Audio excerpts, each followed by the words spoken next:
Today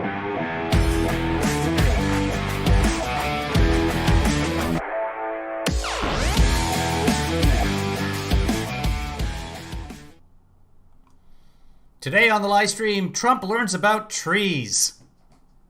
I watched about a minute of this. Then I got a phone call about that darn charity thing coming up. So, hey, very important. October 3rd, 1 month before the election, also known as Mean Girls Day, we will be doing money raising over the live stream in order to send kids to school in Africa with a great organization called booksandbricks.org. If you want to, you can donate now, booksandbricks.org, and help us get to $45,000 because the dinner that they usually raise to fundraise all that money, they can't have it because of COVID.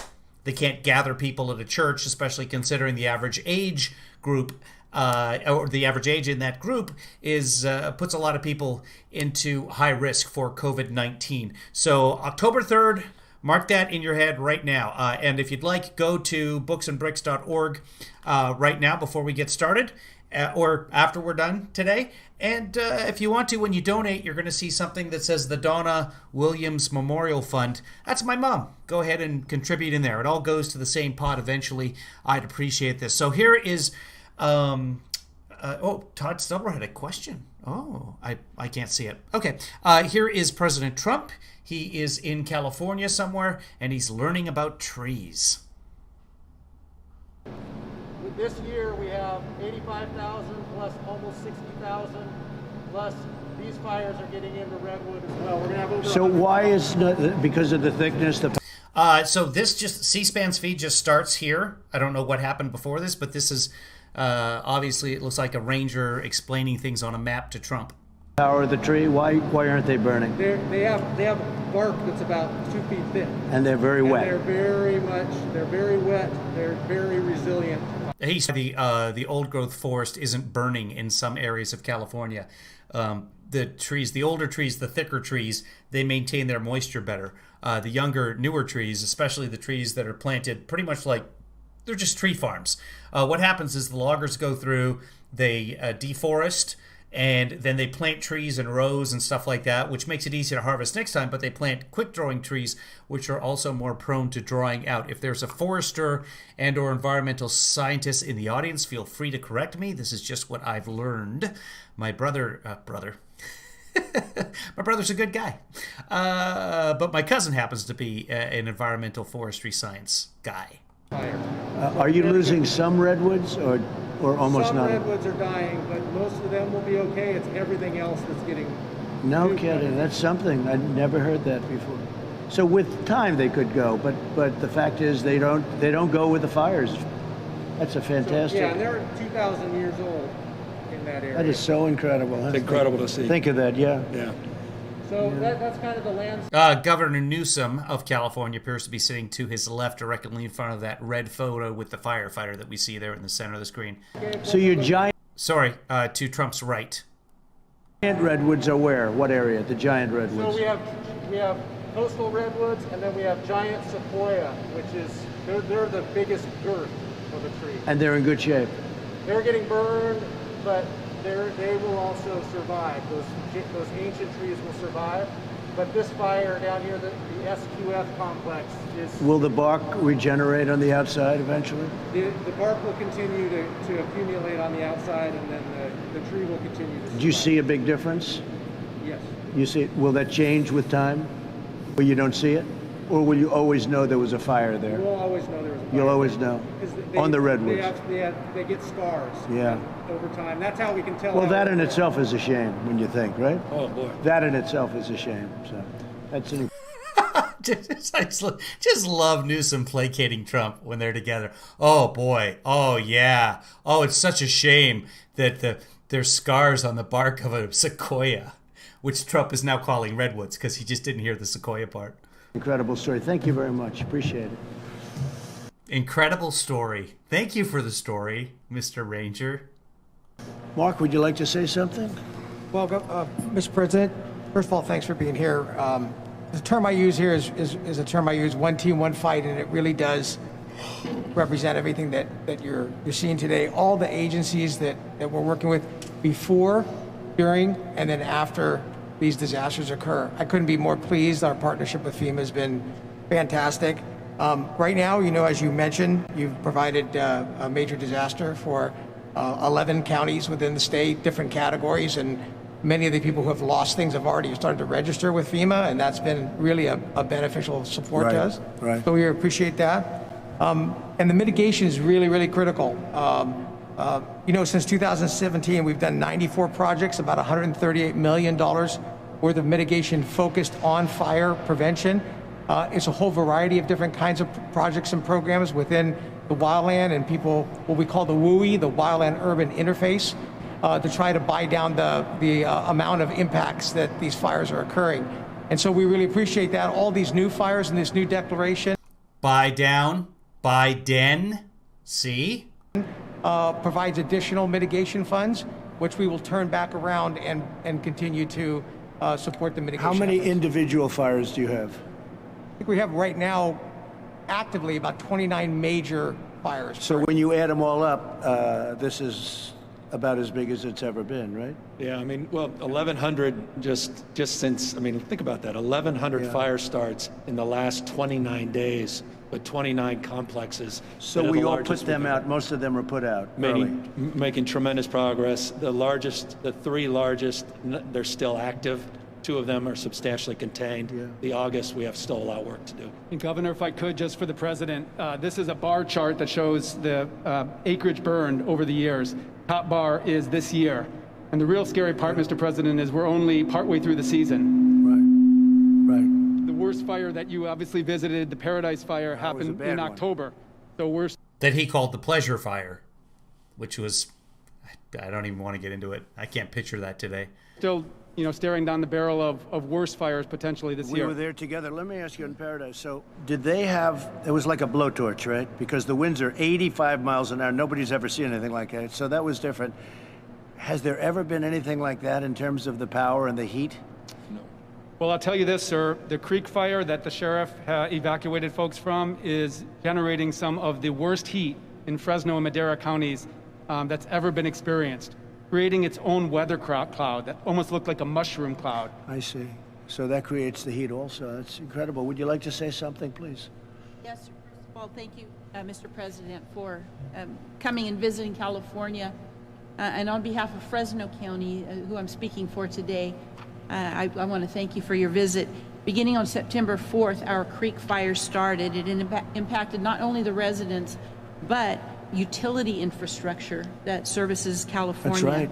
Yes. That's right. That's a big problem, isn't it, huh? How is that going? Progress. We got the largest. Could you just let people finish what they're saying before interrupting and telling them that they're correct and then asking someone else a question?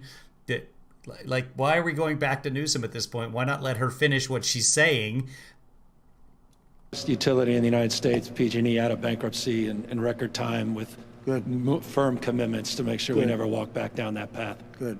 That's a lot of utilities that are burning up, though. Yeah. Go ahead. So our fire right now is over 200,000 acres, and it's really more than any single local government can take care of. And so we Football fields. You have to measure things in football fields. This is America. are asking for assistance. And we've already made some progress today by getting a hold of FEMA, and I made a request from Pete to have a representative right in our command post, and we're making that happen, so that's going to be very valuable for us. Not only has it impacted our woodland, but the families that have lived there for generations in that area. The Big Creek hydroelectric power generating system that served California for over 100 years is destroyed, as well as the people that live there in their homes that operate that system.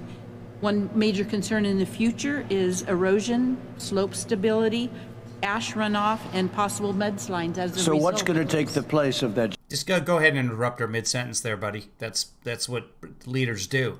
generator? What are you going to do? We have to actually restart it. It's Southern California Edison. So you'll be able to fix it and restart it? Yeah. Yes. Yeah. In the process. It's a big damage? Big? Well, it was a hydroelectric plant that was Big damage. That was wasn't directly damaged, but there was damage leading up to the facility. I see. And so we'll mitigate all that now. I love hydroelectric. I think it's great. You must like that. I love the hydro. Says a big damage. It's big damage. Well, it's not actually the facility, sir. It's the area. I see. I love hydro. This, I've never believed the whole Trump doesn't have much of an attention span. I love hydro. I love Hydroelectric. Go ahead, please. Oh yeah, go So back far, to you. we've had Back over to you. 300 structures that have burned, but we could have had many more. And I need to commend the efforts that CAL FIRE gave to us, not only with pre-work by doing some tree mortality mitigation, Right. but during that fire, they were able. Oh, everything has to be the worst, the biggest, and the worst, and no one's ever seen anything like it. And it's a record fires and all. That's why they prepared They prepared the bar graph just for you, Mr. President, and then holds it up to the president to show. See, and then we're not even over. See how big this bar is? Oh, that's big. It's big hydro. I love hydro. By the way, I love it. Able to cut some breaks that allowed us, law enforcement, to evacuate over 20,000 people from these areas.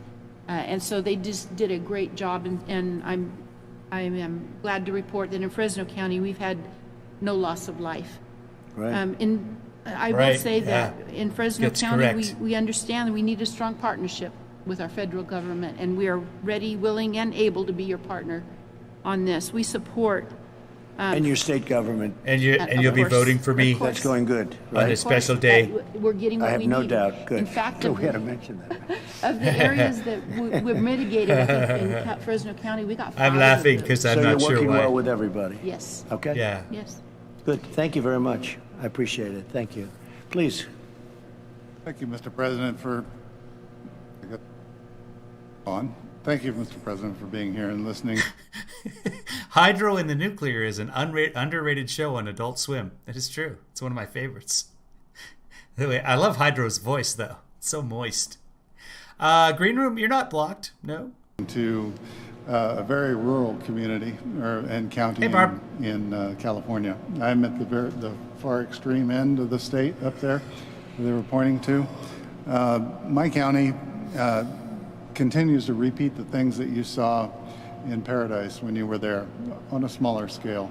The town of Happy Camp this year is under the Slater fire that took off, and in a 24-hour period, we lost 258 structures in a very small town.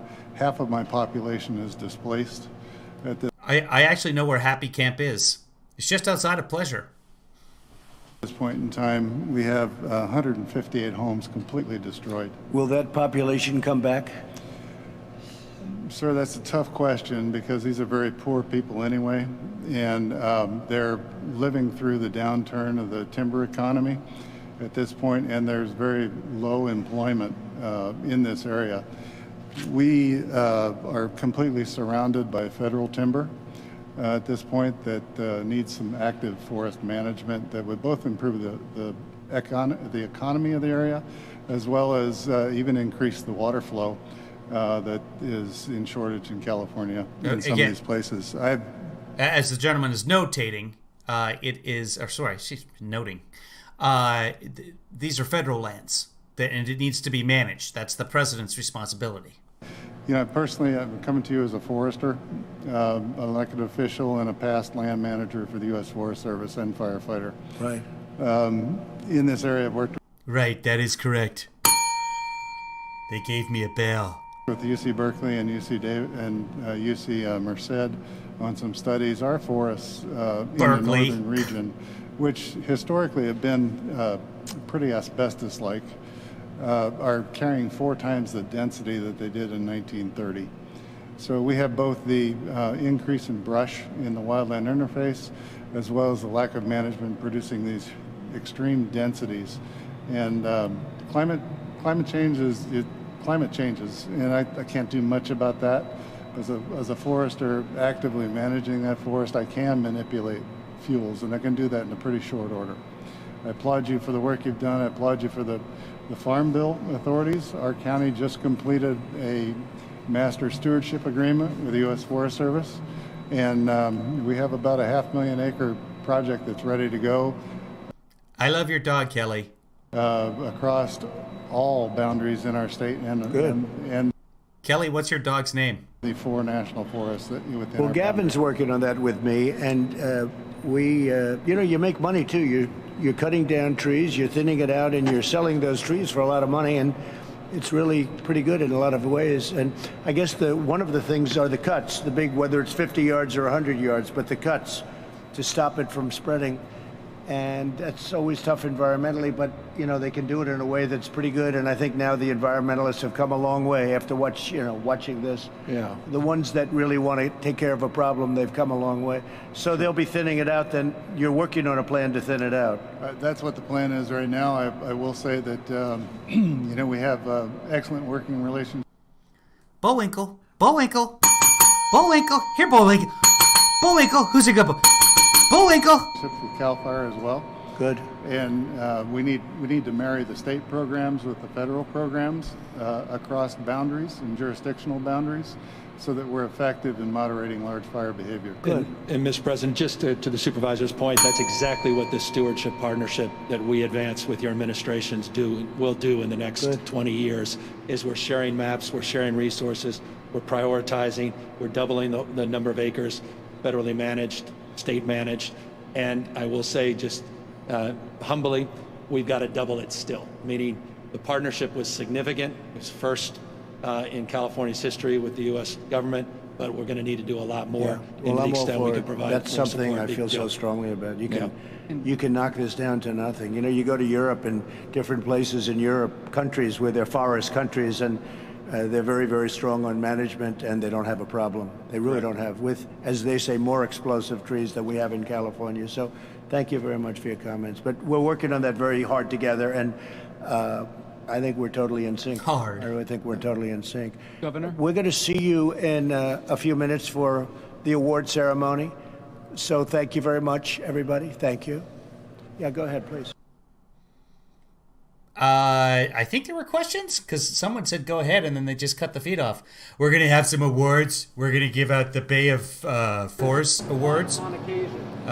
best tree awards, and also Man of the Woods award, which I'm very excited about. A lot of people haven't won this before. Well, okay, here we go. So we're giving out remarks now. All right. See if we can go back to the beginning, or are we just waiting on this?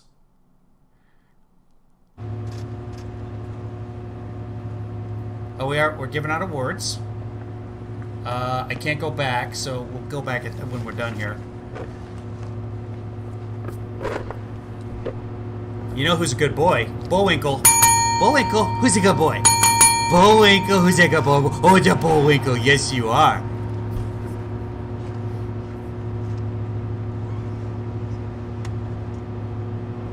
Why do these military personnel not have masks on? He's touching them. He's within touching distance. Wow. I am not in charge of this.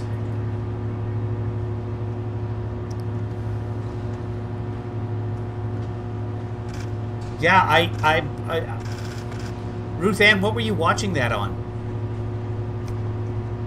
I know there's before and after what we just watched. So, Ruth Ann, where did you see it?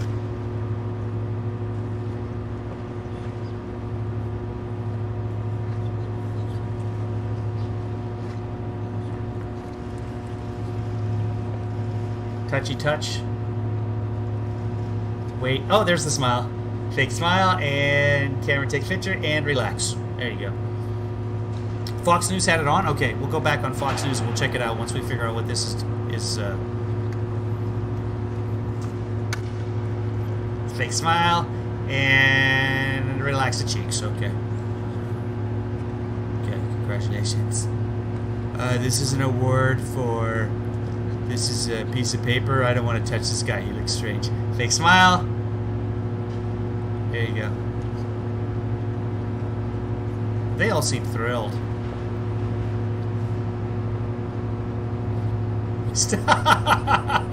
I don't know if does Trump have a line on the floor he can't cross or something? That guy's kept his 6-foot distance. So this guy, look at this. I wonder if someone is there like instructing them not to get so close. So happy. Such a happy boy. Such a good boy. Yep.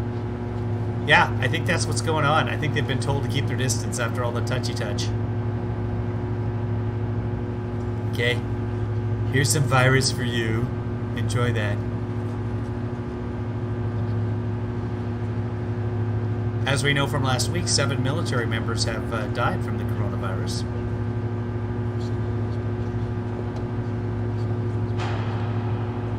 More? Oh, I wish we could hear this. I can't see him. It's just a floating head. I can't. What? Who are they? I just see some hands and floating heads.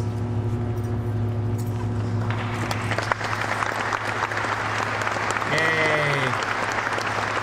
Okay, well that's nice. Now everyone's leaving.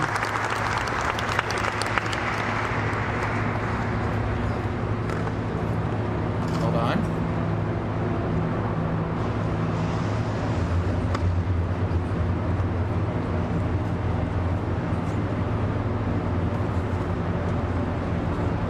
Okay, so now all the families are going to spread the virus. The family members, for the most part, have masks on. And they're playing the theme from Monty Python's Flying Circus. And Trump is... Oh, he's back there. Okay, so Trump's in behind. Some of the family members do not have masks. Directly beside Trump. So within 3 feet, indoors. This looks like a hangar, so they probably have the bay doors open. He's giving out awards to some military members. And they do look like Guard members. I don't know if that's what they are or not.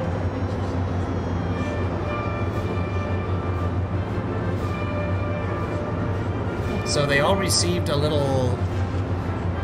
That looks like maybe the Finnish star.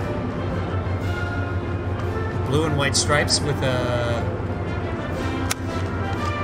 cross, with an iron cross. It is McClellan, yes. So this could be Air Force. This could be National Guard. There we go. Thank you for getting within 3 feet of me without a mask on. I appreciate that. Thank you for your time. How does he not have it yet? I really hope these people were tested. Thank you, Stephanie. Stephanie's confirming that it is the National Guard. He's having a conversation with them.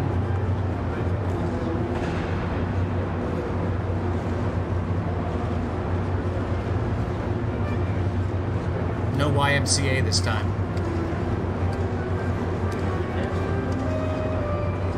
No questions from the media. I don't know if media would even be allowed into this, if anything, just the pool. Stuff that happens on bases, there's a lot of security involved.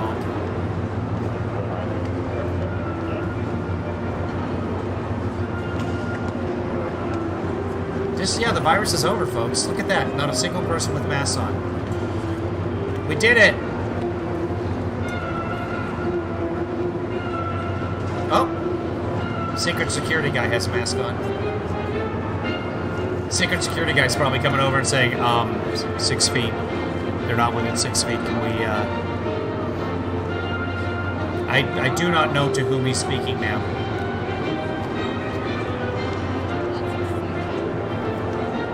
Let's see if we can replay this yet.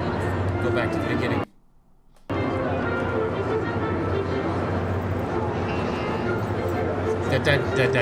Here it is.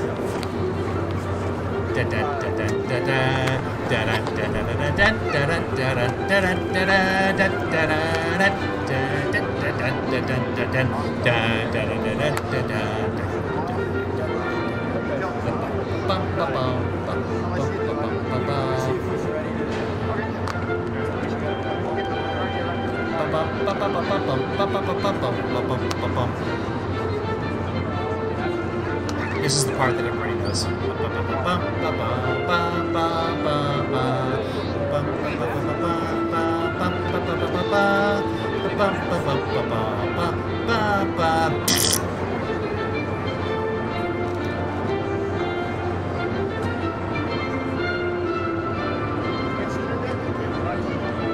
That's the sousaphone, is what that instrument is. For all you classical music fans out there. Come on. How about something happens? Alright, I don't know what's going on here. Let's, while this is going on, you guys watch this. I'm gonna dig around and see if I can find the rest of the earlier event.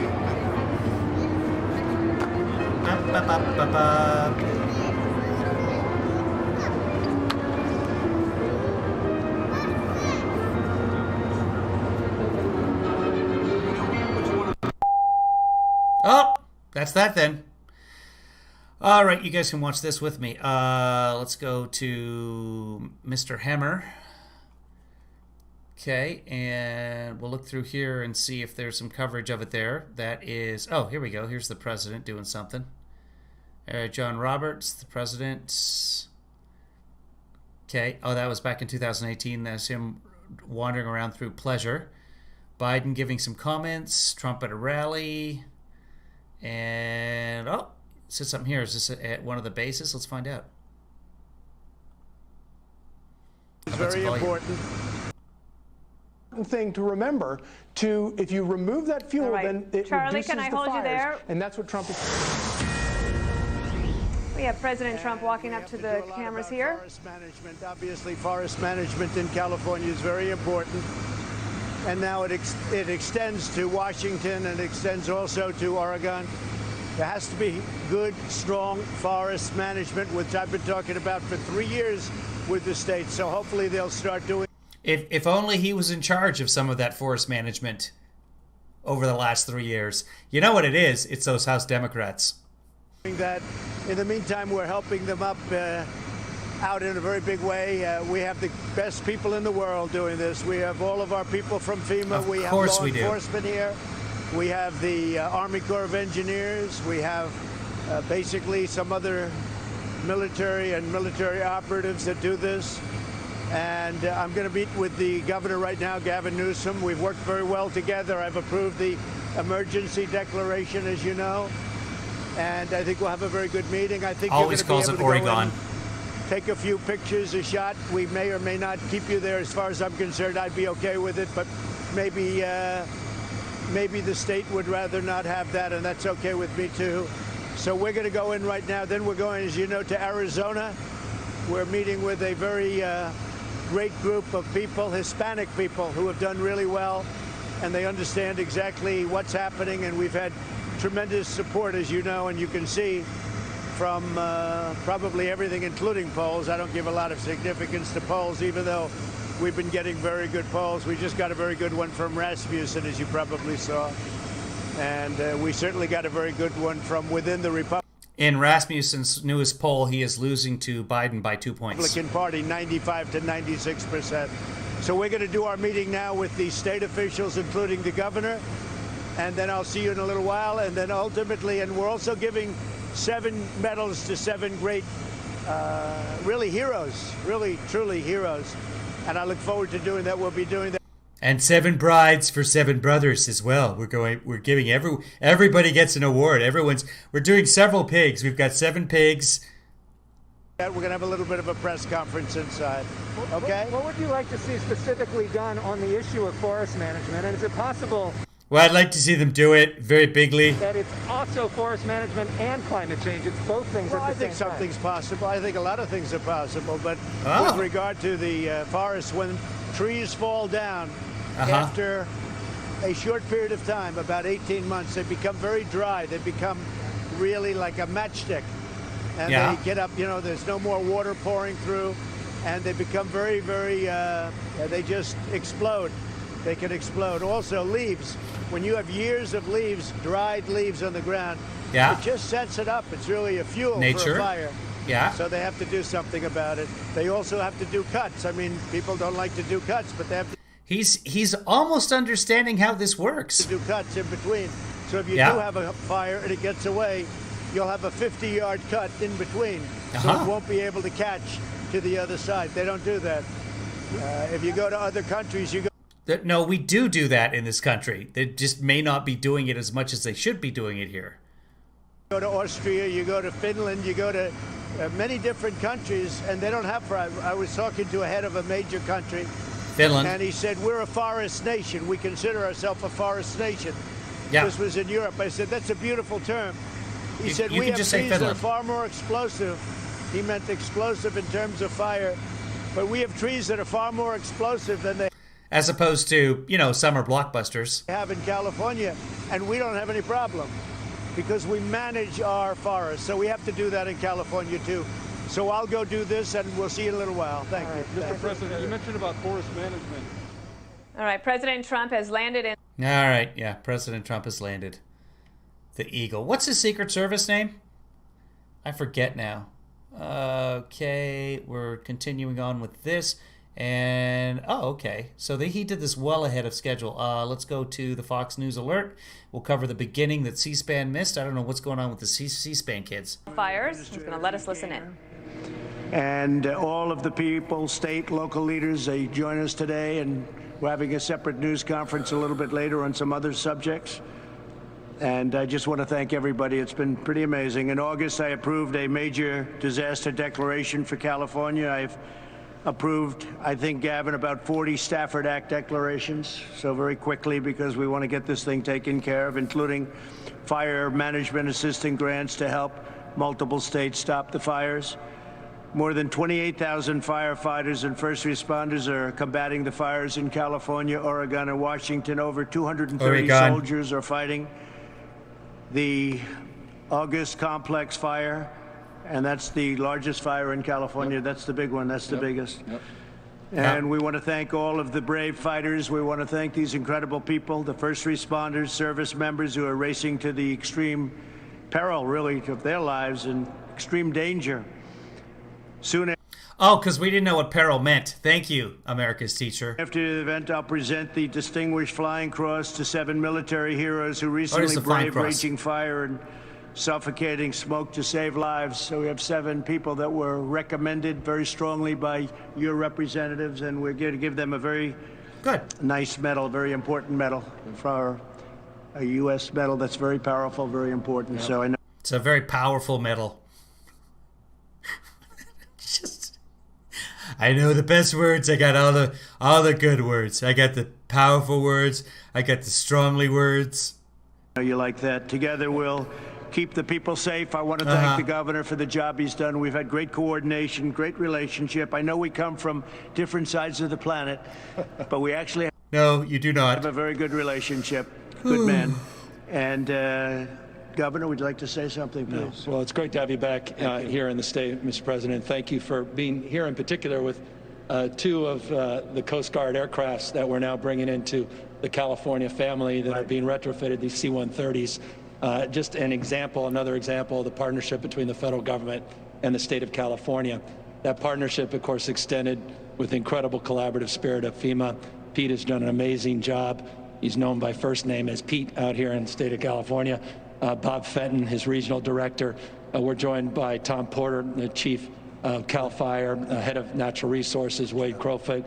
Pleased to have the Fresno County mayor here, Mayor Mims, and of course, supervisor from up north in Siskiyou, was kind enough to come all the way down. We've got fires from Siskiyou County, right up there at the border of Oregon, all the way down to the Mexican border. About a month ago, literally to the day, we began to have a series of 14,000 lightning strikes over a 3-day period. 1,100 fires have sparked in the last month. 2.8 million acres just in the last 30 days have burned. Unprecedented in California history. 3.2 million over the course. Yeah, well, I heard that Antifa was putting up lightning rods, so that's probably what started that. They were flying all over the state. They wear ninja pajamas. And they set up the lightning rods. They make them out of recycled soup cans, by the way. They take the soup out, they put it into bags, and they use that to throw at the brave men and women of law enforcement. And then they fashion, which means to make lightning rods out of the soup cans, and that's what starts the fires. This is a gentleman told me that. I won't tell you his name. I'll let you know at a later time. 2 weeks, a very short period of time. This calendar year. There's over 16,500 firefighters currently out in the lines. And I'm very pleased and I'm very grateful, Mr. President, that you're recognizing some of the other heroes, those National Guardmen and women that did an extraordinary job saving the lives of hundreds and hundreds of people stranded with some of these. So that fire we see just above my head right there, that's right there. That's 2 kilometers from me. These most intense fires.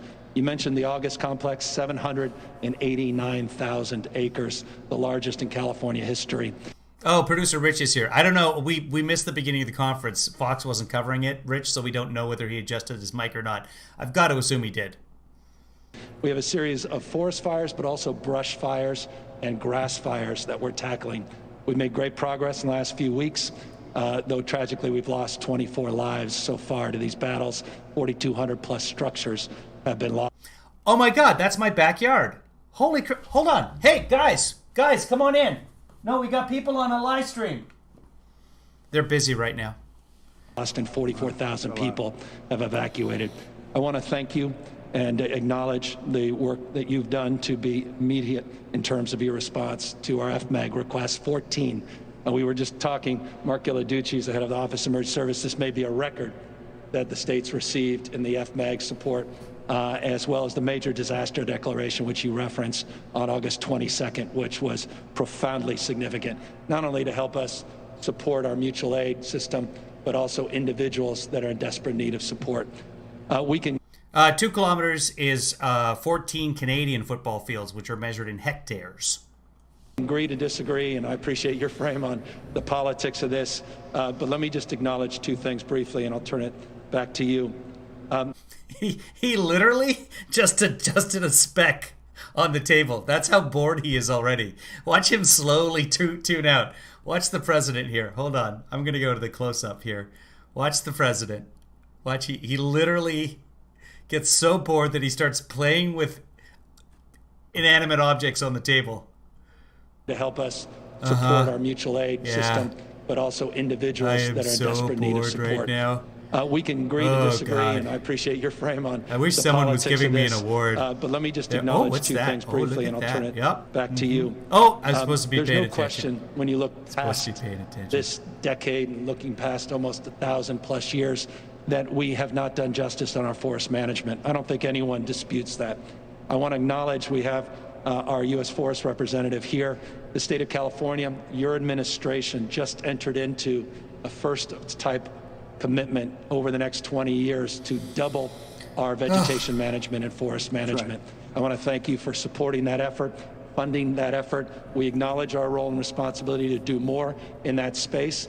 But one thing is fundamental. 57% of the land in this state is federal forest land. 3% is California. So we really do need that support. We need that emphasis of engagement, and we are fully committed to working with you to advance that cause. And final point, I'd be negligent, and this is not, and we've known each other too long. Somebody pointed that out earlier, and as I've been saying, 57% of the forest land in California is federal land. The state controls very little forest land, 3%. So when you hear about, for example, the fire right over there, 16 football fields from here, football pitches, they're called, because, Canadians play soccer. Canadian football is soccer. They're in the Angeles National Forest. It's federal land, national land. Suggest that the working relationship I value. We obviously feel very strongly that the hots are getting hotter, the dries are getting drier. When we're having heat domes, the likes of which we've never seen in our history, the hottest August ever in the history of the state, the ferocity of these fires, the drought, 5+ years, losing 163 million trees to that drought. Something's happened to the plumbing of the world. And we come from a perspective, humbly, where we submit the science is in and observed evidence is self-evident. So you're saying something's happened to the plumbing of the world. I know that there's some governors out there, they're having to flush their forest 10, 15 times, and there's no water. So yeah, I know exactly what you're talking about. That climate change is real, and that is exacerbating this. And so I think there's an I used to exacerbate when I was a teenager, and then, an area of at least commonality on vegetation, forest management, but please respect, and I know you do, the difference of opinion out here as it relates to this fundamental issue on the issue of climate change. Absolutely. Appreciate that. Chad, please. Well, thank you, Mr. President, for coming to Sacramento today and, again, taking that decisive action that we heard the governor talk about. That's Chad Wolf. He's one of Trump's guys, so he will praise. Really pulling the full resources of the federal government here to California as well as to other areas out here in the West. Let me just reiterate the great partnership that we have between FEMA, the U.S. Forest Service, CAL FIRE, OES, the governors. So weird that C-SPAN didn't cover this part. This is extensive. Office. It's really the partnership. It's really a model that we have out here in California that we think is just fantastic. It's getting a lot of support locally here very quickly. So I just wanted to reiterate that and say thank you to our partners for what you do every day. Let me just say they also do a great job on mutual aid. So they pull in a number of fire resources from outside of the state, as well as country, for that matter. We were talking earlier about some international partners that they have here. We're happy to support that as well.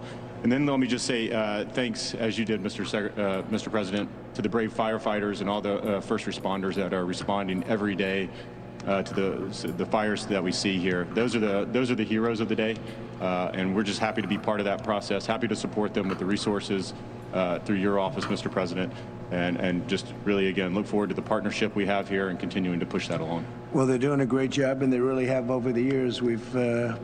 It's a tough battle, but they've never let us down. No. Incredible what they're able to do and the risk and the danger. Pete Gaynor, please, FEMA. Sir, you're going to hear this constantly about the partnership. I can't say enough about the federal, the state, counties, tribes working together out here in California, from the governor on down. Partnership. It is a true See a Rhode team Island effort. boy?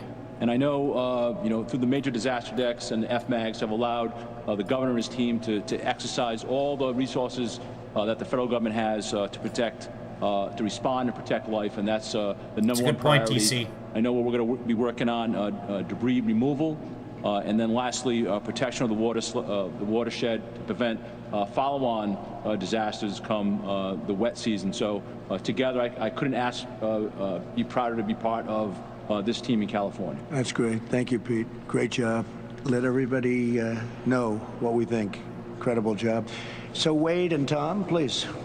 Yeah, well, from our perspective, there is amazing partnership on the ground, and there needs to be. As the governor That's said, San we've Francisco. had temperatures explode this summer. You may have learned that we broke a world record in the Death Valley, 130 degrees. But even in greater LA, 120 plus degrees. Yeah. And we're seeing this warming trend make our summers warmer, but also our winters warmer as well. So I think one area of mutual agreement and But on the bright side, the smoke is making it cooler. priority is vegetation management. But I think we want to work with you to really recognize the changing climate and what it means to our forests, and actually work together with that science. That science is good. I don't think that's a live shot right now. That comes out of Storyful, so that would have been recorded. Going to be key, because if we ignore that science and sort of put our head in the sand and think it's all about vegetation management, we're not going to succeed together protecting Californians. Okay. It'll start getting cooler.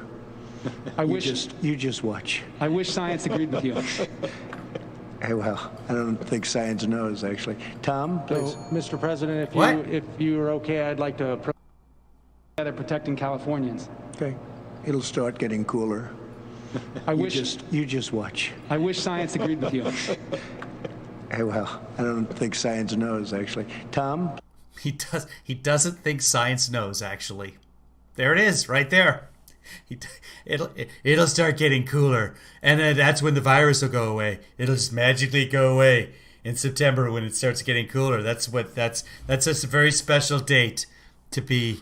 Well, science doesn't. They're talking about two different things. Again, Trump is always on his own level of comprehension, which is not. It's minus. It's a minus number.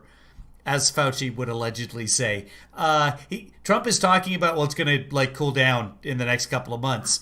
Yeah, but the guy was talking about climate change in general and how things overall are getting warmer and hotter more quickly on the West Coast than in much of the rest of the country. Just the way the wind pattern works. But yeah, I don't think science knows, quite frankly. I called up science. You know, science has never won a Bay of Pigs award. I've been nominated for a Nobel Prize for science. A lot of people don't know that. It's a secret. It's a big secret. So, Mr. President, if you're okay, I'd like to approach the map. And Yeah, I'd love that. Okay. Thank you. And Go ahead. Governor, good? That's great. Thanks, Chief. I like maps. I love maps. Do you need my Sharpie? Can we? Is there a way we can get the forest fire to? Can we just put a dome with the Sharpie? So on my way, I'll just reiterate, this is a team sport. Nobody's going to do this Anderson to Dallas has been already identified. But I wanted to approach the map because what this display is very simply is all of the green is federal lands, Forest Service, BIA, BLM, all of it. Right. President Trump has been getting. So all the green is federal lands, is what he's saying there.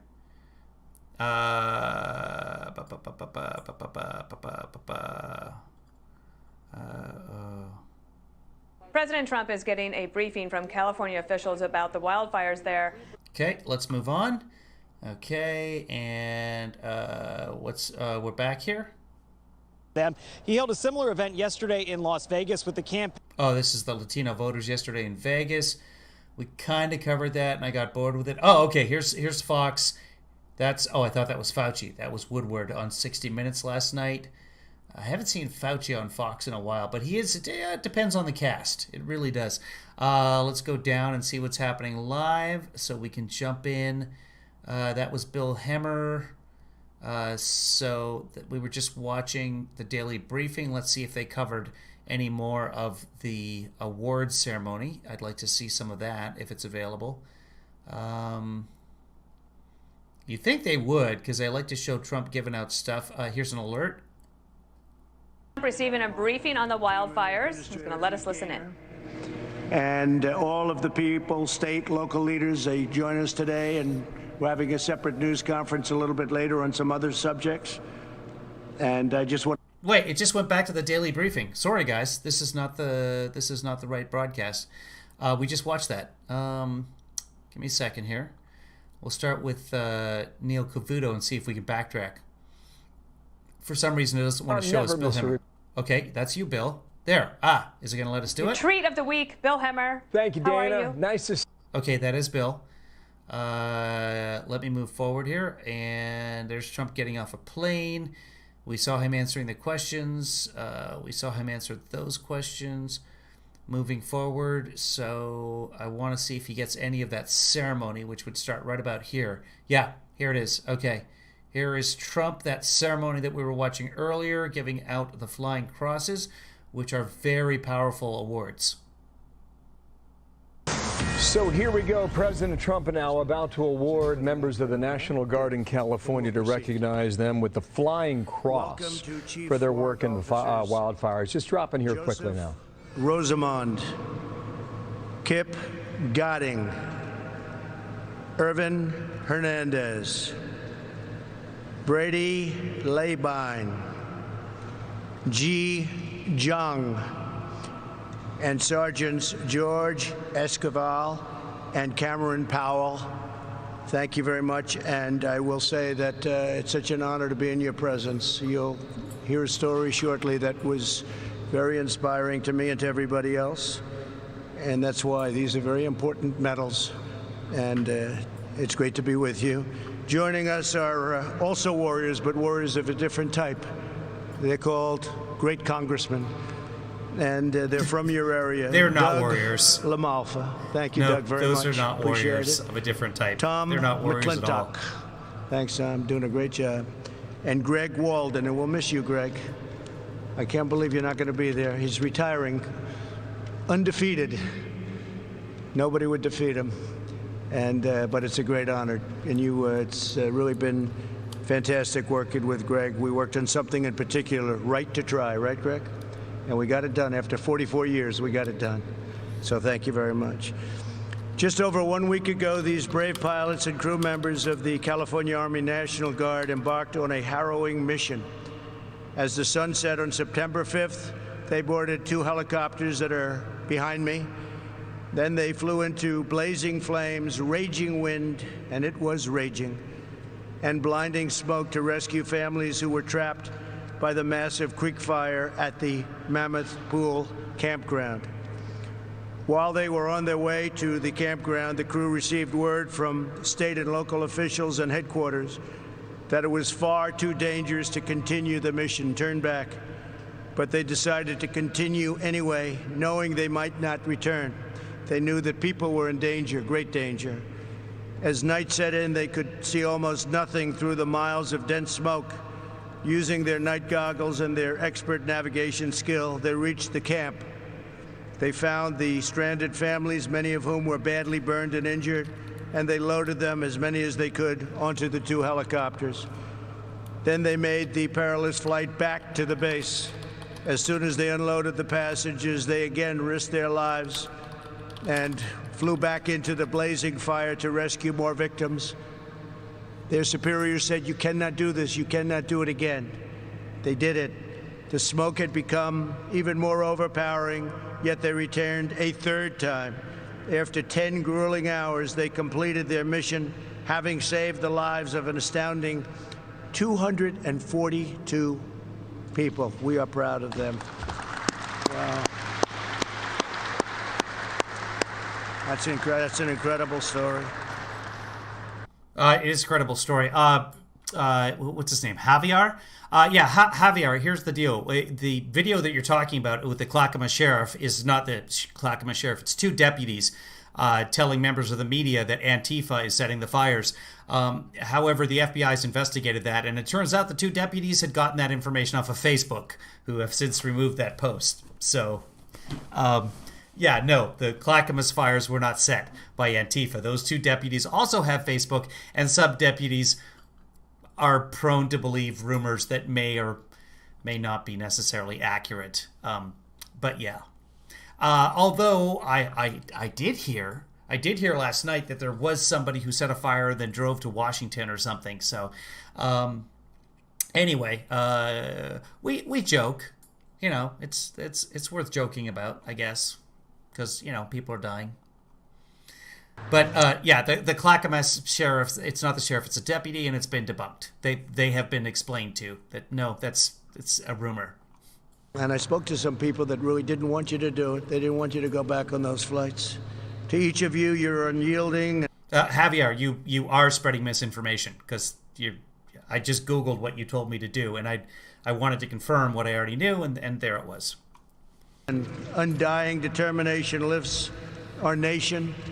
You're what makes our nation great, and we thank you very much. Thank you very much. Yeah, Javier, if you have that video of the guy in Washington, that's the one that I've heard about as well, and I'd like to see that. I haven't had a chance to watch that yet because that is brand new, at least in my sphere. But if you've got a link to that, let us know. The way to do it is to go to the YouTube page, or even just comment. Looks like you're on Periscope. Just comment under the link on Twitter. You can follow me at KevinLeeFather and put a reply with the link, and I can actually look that up. Well, it's not a myth. I mean, when you have the FBI coming out and saying, like, no, these are not all set by Antifa. Now, there may be one that was set by Antifa that probably was set after the rumors started flying about 4 days ago that this was happening. Someone got the smart idea to go, oh, yeah, I'll go do it myself. Yeah, that's because all my other brethren are doing it. Nobody should be setting fires, but for the most part, it's lightning that does this. And in the case right over here, there was a couple who decided they were going to have a gender reveal party with incendiary devices, and they set a fire. Incredible job. Over the last week, these devoted soldiers have continued to rescue more stranded individuals from danger. In fact, less than 48 hours after their rescue at Mammoth Pool, they flew to another treacherous mission. On the first 2 attempts, they were forced to turn around, and they were advised to abort the mission. You must abort the mission. But they chose to try a 3rd time, At great risk to their own lives, through tremendous skill and incredible valor, they saved 50 people from absolute imminent danger. Our nation is strong because of remarkable individuals like these service members. In the midst of our greatest trials and biggest challenges, America prevails because of the brave. Great, Javier, send us those links, please. You can't. I could just. There's been 50 people arrested, and they're all with the Ku Klux Klan. Like, give us some evidence. And selfless patriots who risk everything so that they may save lives of people in many cases that they don't know. They have no idea who they are. It's like law enforcement. They save the lives of people that, for the most part, they have no idea who they are, but they're so determined to do it. Today, our country honors their courage, and we're inspired by their example, and we thank God for the blessing and all of our blessings that you're safe. Our nation has really benefited by your bravery, and on behalf of our great nation, I thank you very much. As your president. So, Javier, you see right here on my Twitter feed, just click that and leave a comment, and you can put a link in there, and then I can take a look at it. Please. Please. Okay, thank you. Attention to orders.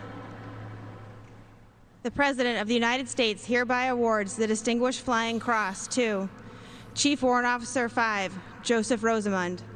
Chief Warrant Officer 5, Kip Godding.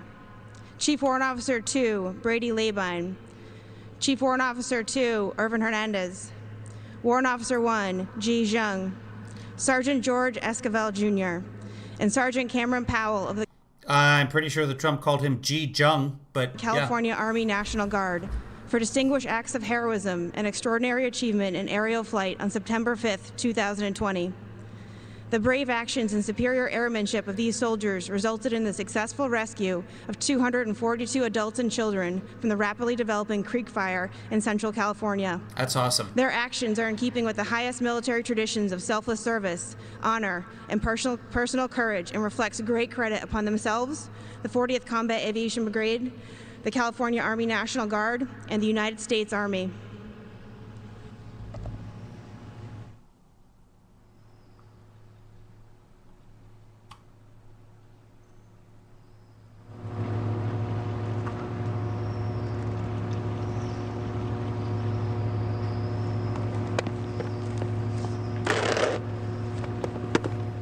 Okay, we saw this part. Javier was able to get your link. Those of you in the chat room, you probably won't be able to click on it. Okay, and let's see. Okay, nothing else that Trump does there. Let's go to live and see what he's up to right now. With Your World with Neil Cavuto, and let's join that live, and we're just going to backtrack from here. No matter how much. And put that on pause, and yeah, we didn't see the end of this session right here. What he called record time. But they're not covering it either. So So there's a link here to a video, a wildlife arson suspect arrested, it says. So let's take a look at this video that Javier shared with us here. I'm out here in 167 right now. Looks like a fire literally just started. I just rolled up on it, and right now it looks like it's going crazy. I'm here with the police. They're talking to me about it because I just called it in, and that's when they see me pulling off. So that's the fire that we got going on right now. This is freaking crazy, guys. Holy shit, it's going across the road. Oh my god. I hope they're shutting that shit down, dude. Are they shutting it down? It's going across, man. The wind's blowing it across. Holy fuck, dude.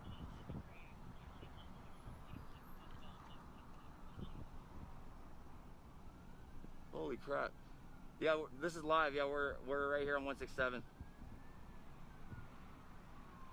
Yeah, this is just now happening. The wind looks like it's picking up and blowing it across the freeway. I literally just pulled over to call it in because I was coming from the opposite direction. So I don't know what part of this is him admitting that he set the fire, but let's fast forward a little bit here. Man, I mean, see my son since this morning, before he logged on to school. That's the world we live in now. Dude, that's so nuts. My son has to do online schooling. I just can't even believe that, man. It really is, man. He's having a conversation with somebody. It's like, why are we quarantining the healthy? That doesn't make any sense. He's wearing an FBI hat. Usually you quarantine, you're sick, right? But the problem with the COVID is because you don't show symptoms until you've already had it for 2 weeks, right? Not accurate, but okay. Yeah, I think that's my understanding of it, though. Yeah. That is incorrect. Some of the things that they've found have been that even those who receive a positive don't have the viral load to necessarily even be infected. Right. It's very minuscule, so yeah. That's what I'm hoping. So there has to be like a certain threshold before it becomes actually contagious, I guess, right? Yeah. Yeah, I know he's live streaming. That's what I'm trying to figure out. You said he admitted he set the fire here. Here he is talking with police officers saying that he called the fire in. So, possible? But do we have any evidence that he was arrested? Okay. They may have arrested him. Hold on. Now he's getting bored. He's aiming the camera down. Case right there. And they're laughing, so I'm not seeing an arrest here. Looks like the one I have, actually. Let's go to the end here. I didn't walk. I had a choice. I was like, I can either. It's all done. That's all done, yeah. What did they arrest you for? Oh, he was arrested. Okay, hold on. Yeah. So I lost my gun rights for 2 years because of that. Over misunderstanding. According to the police report. So we might see an arrest at some point here. In the opposite direction if it was coming this way that you lost it, right? So telling me now, last night you came home on your motorcycle going down I-90, or today you came? Last night I retraced my steps the way I came, the way I usually go when I go see her, because she lives out in Kirkland. Kirkland now? Yeah. Okay, so this guy's up in the Seattle area.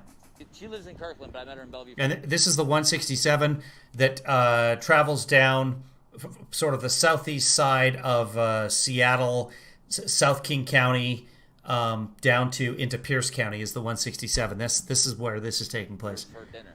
I see. The Mod Pizza. Okay, so when you came back down today, you're saying... And he had Mod Pizza. You went down across 90. By mistake. I didn't mean to. And then came down I-5? Yes, sir. Yep. In my truck. And then where did you end up? And then I ended up back in, back around, let me think. Kentish? Okay, yeah. So you got a 167 again? I think. Yeah, I've been up and down this thing like 3 or 4 times today. That's why man. I'm trying to walk you through. Just bear with me. So I'm trying to piece together which times I went which way. Well, it just happened. Because I'm trying to basically, try and cover one area thoroughly, and then cover another area thoroughly. Right. Like, so the left side versus the right side, where I think maybe it was spotted. My mom said she saw a couple places where it might have been, so that's where I stopped. All right, and so what's mom's name? Harriet. Harriet? Yes. And so today, when you came down, where did you stop as you were coming south to look for the camera? Oh man, where did I stop? South? Going south. So it sounds like the cops interrogating him, trying to see if his story adds up. A lot of times the people that report the fires are arsonists.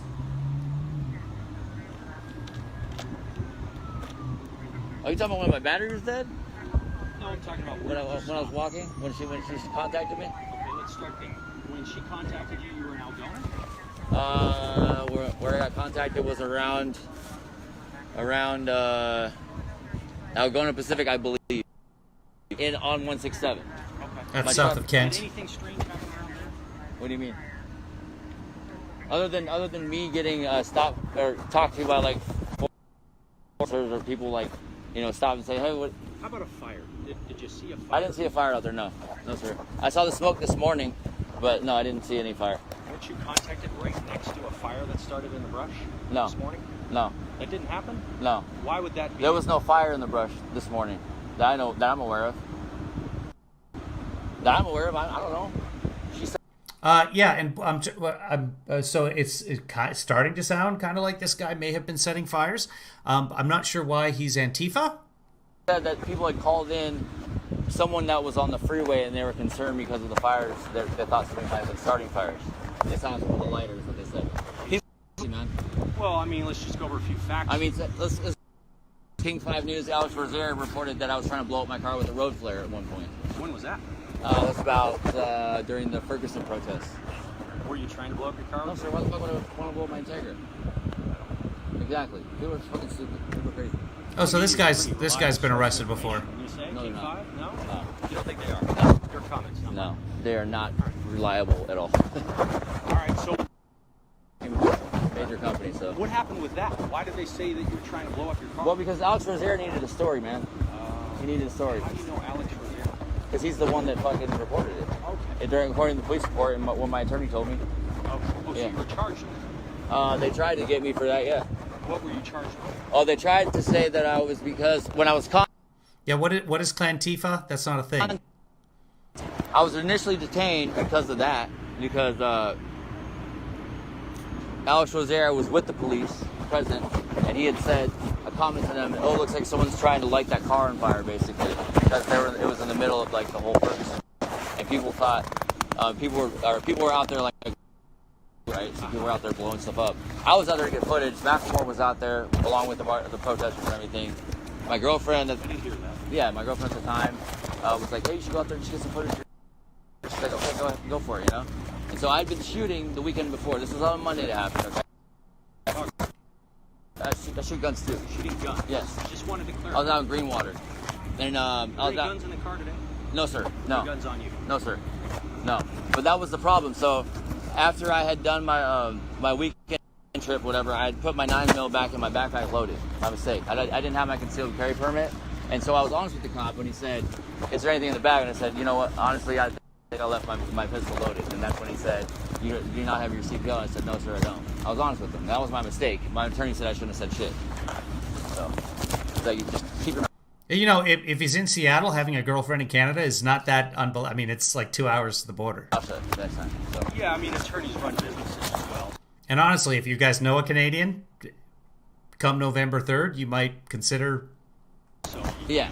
So I had Those have the best advice. I lost my gun rights for 2 years because of that, over a misunderstanding. Yeah, no, I mean, it sounds like this guy lit the fire. Somebody lights some fires. I mean, that's the way. That's what arson is, Javier. Do we know that this guy is Antifa? Basically. Yeah. But I got him back, so we're good. But now you understand. I mean, it sounds like he's involved in protests, etc. But okay. I mean, a guy went into Walmart in San Antonio and shot up a bunch of people, and he was a big Trump fan. The guy who just killed somebody in Kenosha. He was at the protests, and he was in the front row of a Trump rally. So, what's the point here? I understand now. It's an interesting video. I literally just set up my appointments to go get my CPL, like through King County. Oh, okay. So like it was the following Wednesday, or it was a Wednesday that week that I was supposed to be going. Wouldn't you agree if the law says you got to have a permit to carry a loaded gun? Right, but open carry state. That's how I usually carry my gun. Okay. Yeah. But wouldn't you agree that the messed up part would be that you made a mistake? The messed up part was that the way that it was portrayed in the media. That's the messed up part. Okay. Media. I was crucified for it. Yeah, you know. So this guy has some sort of history of this sort of thing. Yeah. Okay, so all right, so that court case is all done. That's all done. Yeah. What did they arrest you for? Because I told them the truth about having my loaded pistol. Because I told them the truth. I was arrested. They arrested me because I told them the truth. Carry of a concealed weapon, and then I had collected his ID. I found the ID. I found the credit cards and everything. I'm not giving this guy the benefit of the doubt whatsoever. No, this guy sounds like a recidivist. I mean, he obviously has a criminal record. Javier, who's giving you the benefit of the doubt? I'm just trying to find out why you're saying he's Antifa or Clantifa. I got the whole wallet back, basically. I was going to call the guy and be like, "Hey, did you lose your wallet?" Oh, I've lost my wallet before. Is the wallet in the car? Yeah.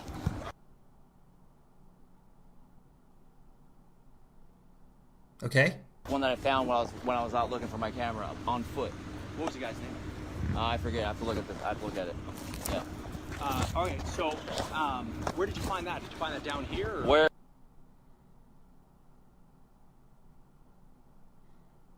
Come on. Yep. It pauses in his live stream. The YouTube is actually playing. So this was put up by somebody named MK, who caught this on, I don't know, an original feed. I had a choice. I was like, I can either kind of take a break, go home, see my son for a minute, Jeff Demologic, eat, and then come back out later. But then I was like, it's kind of getting late. So it was on his Facebook account, Jeff Demologic, a code. This is the gentleman being arrested according to what I'm seeing here on YouTube. Who knows how accurate that is. Was that over here or over on this side? I was at the very end. Okay, this is too annoying. Come on.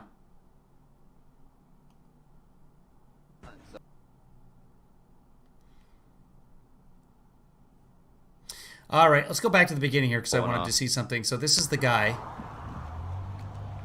with the FBI hat. And this is apparently video. This MK who posted this says this is video of him at a Black Lives Matter protest. No, you're right now in Seattle. That seems to be him.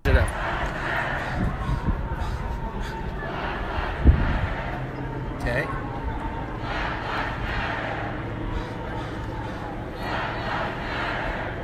That is a Black Lives Matter protest, so we've established that.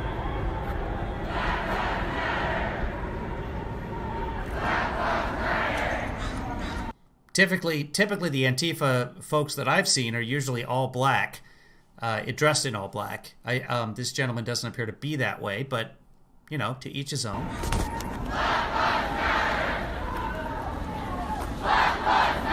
I know that complex. That is Seattle. You can see pretty much half the street is a fucking bike lane.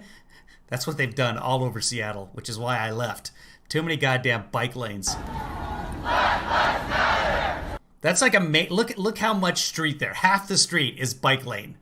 They've taken basically barely enough room for 2 cars to get by, certainly not enough room for 2 trucks to get by, and just turned half of it into a bike lane. That's Seattle.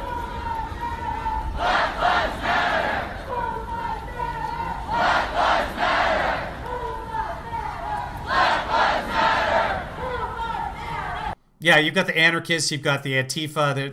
They're almost always in black as well, and that's at least that's according to the right wing. But the gentleman on the plane, all dressed up in black and bringing gear with them.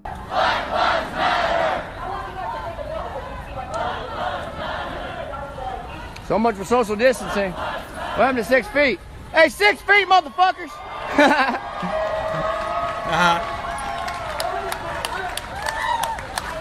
So he's calling the BLM people motherfuckers.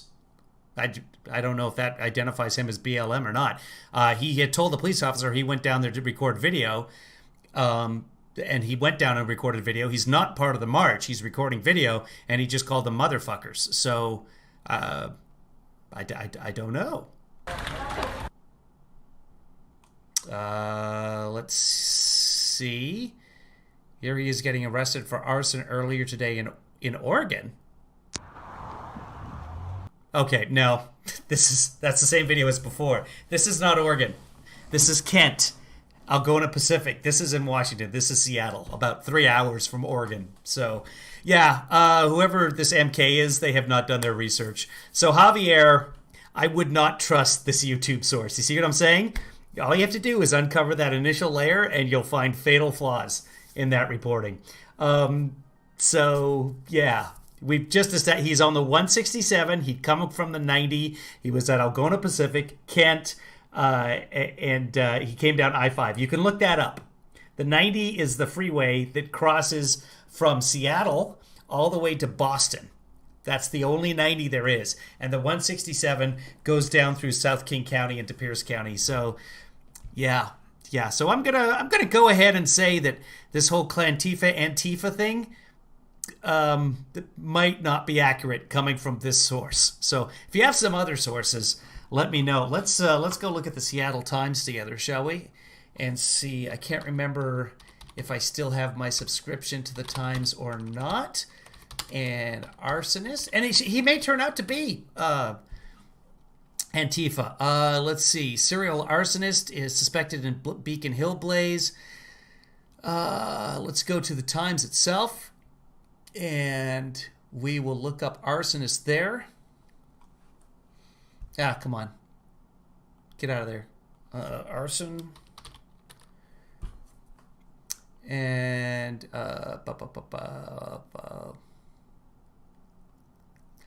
Facebook, here's one of the headlines. Facebook did delete false claims about Oregon fires, and conspiracy theorists unfoundedly blame Antifa. Do you see? He said, here he is being arrested in Oregon. The Oregon fires are because of this Antifa guy. It wasn't Oregon. It was Washington. Dozens missing. Okay. I'm just going to put in arson and arrest just to see if there's anything else that comes up.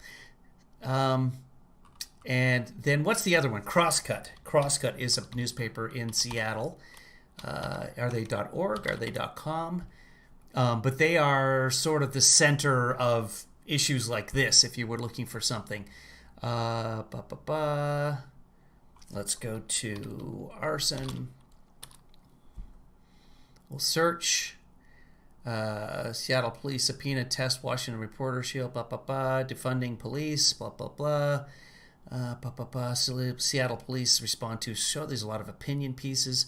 Past month, yeah, if it was anywhere, it would be in Crosscut, which is, I don't even know how to describe Crosscut. David, Crosscut, how would you describe them? An edgy newspaper outlet. Anyway, so I'm not establishing any connection to Antifa here. It's possible. I'm not establishing a connection to BLM. He seems to be outside the BLM protest window.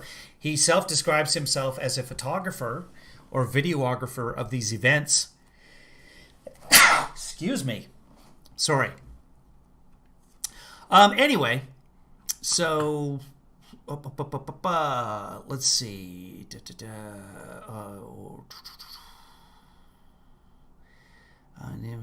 That conclusion. Javier, it doesn't seem like you're tracking anymore. Let's go one more time and see if anything's going on with Mr. Trump. We will go fast forward through here and see. I don't know. He's off to Arizona pretty soon here. Come on, Fox, let me do my thing. And agreed, more needs to be done to clear away drugs. With lots of great deputy's patrol car. He fires multiple. Oh God, they still caught that guy. So they're this should be enough right here. I'm not even going to show you. If you haven't seen the video of the gentleman, and I use that term very, very roughly, who shot the two police officers at point blank range through through the window of their squad car or SUV. You can go search that out yourself, but I'm not going to show it to you. It is disturbing. And now they're on to Hurricane Sally here. And good. All right, and we are live. Yeah, so I think that's it for Trump today. Did they hear? They found the identity of Q? Is there really a Q? Yeah, that was the one in Compton the other day. What, 2 nights ago? Was it Saturday night? Whatever it was. Just. And honestly, if the Democrat, if Biden knew what he should do, he should have come out immediately and condemned that. And I haven't heard that he has. Now, here's the thing. He could have, and it just wouldn't be reported. So, you know, he could say all violence is bad. Well, how come not specifically that violent? Well, that's part of all violence. The same people. Like, oh, Black Lives Matter. Well, all lives matter, and that includes blacks. So, you know, it's the same. Oh, okay. Well, all violence is bad. Well, you need to be specific. You need to say Antifa.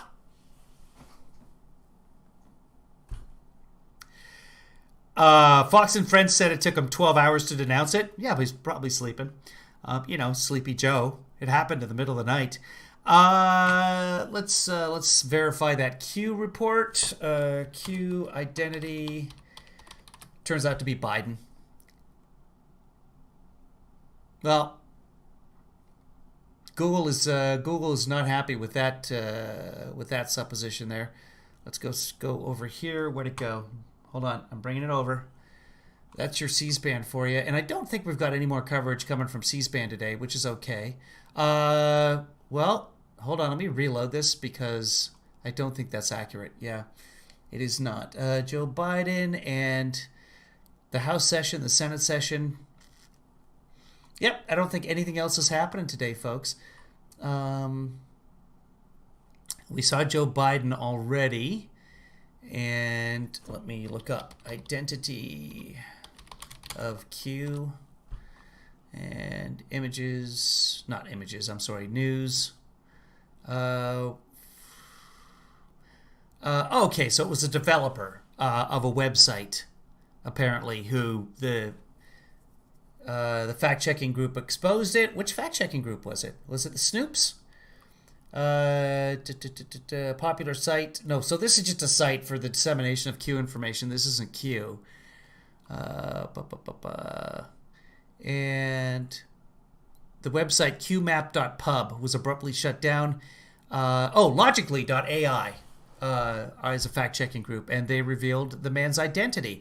Oh, okay, so they revealed the identity behind...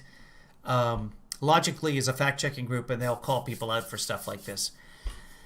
Wants me to play Kushner? Why? What is Kushner? No one really knows what Antifa is. It's like the League of Apathy. We have meetings bi-monthly. Nobody ever comes. What Kushner? What Kushner are we playing? I don't even know what Kushner, how Kushner's involved in anything. You guys are on a little bit of a delay, so I'll wait for that. Green Room, please explain to me what Kushner you want me to play. Because I'll play it if I can find it. Oh, good. Okay, that's good. I'm going to do my own thing, and I'll watch the chat room in a second here. Come on, where is it? Nope. Yes.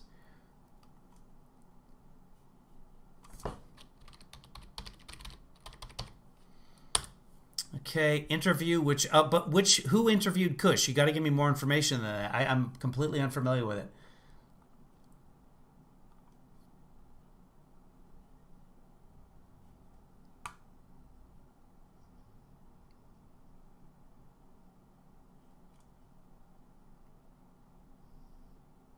Yes, but who interviewed Kush? I'm sorry, you guys... Oh, Fox and Friends. When was the interview? Was it Fox and Friends? It probably was. But if it wasn't, I can't... Just let me know when the... Was it during what we watched? Was it... what's it called? What's her name? Was it something that we kind of skipped over when we were scanning through here? Okay... 5-4.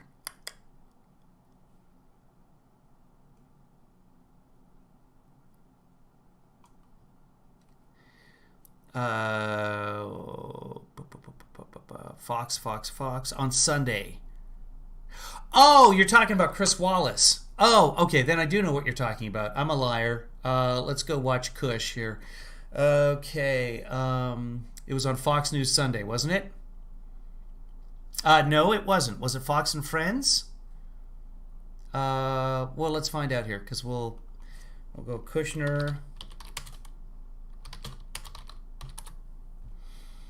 Okay, that's from 15 hours ago, so this would be what it was. And, oh, Steve Hilton. Okay, hold on. That's what it was. Yeah, this is Steve Hilton. Next Revolution was Steve Hilton. Yeah, and Trump retweeted his whole opening monologue, and there's a very funny part in the... Okay, go ahead. America. Tonight, Jared Kushner here with me live on the peace deals, the election, and more. Also with us for the hour. Yeah. Oh, Matt Gaetz is there too. Endless obsession with what Trump policy that... So every Sunday between now... virus started in China, initially denied and covered up before Xi Jinping let the virus spread around the world, even as his regime shut down travel within China. Here, as we know, President Trump understood how serious this was. But there's a massive point missing. But covered it up. Downplayed it to the American people. He said so on tape. from the media's hysterical misinformation over the Woodward book. Yes, the president's public statements were designed to avoid panic. So were to downplay the virus and hide the truth from the American people. Dr. Fauci's, the CDC's, even the Biden campaigns. That was January 31st that Dr. Fauci said that, before Trump was recorded on February 7th, saying that it was extremely contagious. And, of course, every time Dr. Fauci is quoted, he said, but that could change at any time. They warned as late as mid-February about a fear epidemic. The Democrats now say Trump wasted 2 months doing nothing. That is true. Really? Let's do a little fact check. You know, the kind yes. they love Let's. over yes. at CNN. Oh, Three CNN. questions, but many more lies by President Trump, including when he talked about Hillary Clinton giving money to Andrew McCabe's wife. That is not an accurate description It is not. of what happened It's a in lie. that situation at all, and we could Nope. go on and on. That was Jake Tapper immediately after a Trump press conference last week. Later in that same show, Joe Biden said... Okay, but it's not true. Hillary Clinton did not give $700,000 to Andrew McCabe's wife. That is just, it's something that never happened. this about Trump. He waved a white flag. He walked away. He didn't do a damn thing. Think about it. Think about what he did not do. And it's almost criminal. There were lots of things he didn't do, but he also did some things. So it's a blanket statement, and blanket statements are very, very seldom true. He didn't do a damn thing. Really? On January the 29th, the president set up the coronavirus task. So wait, he shows a fact check from Jake Tapper that is actually accurate, and then he tries to somehow disqualify the next statement using Jake Force to lead a coordinated federal response. On January the 31st, he banned travel from China. On He did February not. the 6th, he issued emergency rules on infection control throughout the That's nation's standard. healthcare facilities. On February the 24th, he went to Congress for emergency funding. On February the 29th, he expanded travel restrictions. Days later, He asked for $2.5 billion, and Congress gave him much more than that, which he thought he wouldn't need. he ripped up the rule book to sort out the testing fiasco created by the bungling CDC. If the president... It's his CDC. It's Trump's CDC. Trump is responsible for the CDC, which lies within the executive branch. Do you see? DC? The president hadn't got the private sector in at top speed. With Biden, we'd probably still be waiting on his precious government bureaucracy to get it done. What? Instead, With Biden?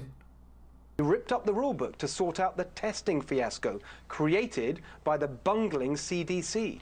If the president hadn't got the private sector in at top speed, with Biden, we'd probably still be waiting on his precious government bureaucracy to get it done.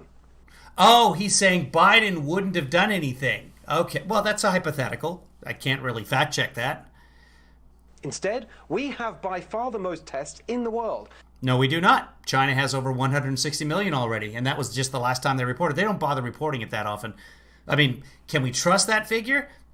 Probably. There'd be very little reason for them to lie about it. And where they have tested, Western journalists have confirmed that en masse testing has taken place. And their testing is much more sophisticated than what we've got. Again, our testing was, these are not my words, our testing was originated by the bungling CDC. On tests per population, we're second only to Denmark. Let's continue. On Yes, March the 13th, let's. President Trump declared a national emergency just 48 hours after a global pandemic was declared. You notice, Rich? Did you see that? That was just for you, Rich. Watch this. Most tests in Rich, the are you world. paying attention? And Are you even here? On tests per population, we're second only to Denmark. Let's continue. Yeah. On March the 13th, Right. President Comes Trump out. declared a national emergency just 48 hours after a Puts global the mic pandemic up was and declared. right back The same down to where it day, was. He imposed new No reason whatsoever. restrictions to protect I like this Steve Hilton guy. nursing homes. He knows how to pander to my audience. On March the 16th, We're not at the point of nursing homes. That was supposed to take place in May. That should have been immediate. I mean, and that was Trump saying. He knew it was old people. And then in March, he knew it was also young people. That's plenty of young people. the president mobilized the whole country against the virus. 15 days to slow the spread. If you remember, the 15 days to slow the spread just said, stay home if you're sick. That's it. Wash your hands and stay home if you're sick. He did not shut anything down. That was before shutdowns were announced in the UK, in France, even New Zealand, which our media holds up as having the perfect response. Right, and take a look at the 15-day to slow the spread. Do we have? No, we're not even going to do it. Just, you can, if you're curious, go look at the 15 days. If you're sick, don't cough on people.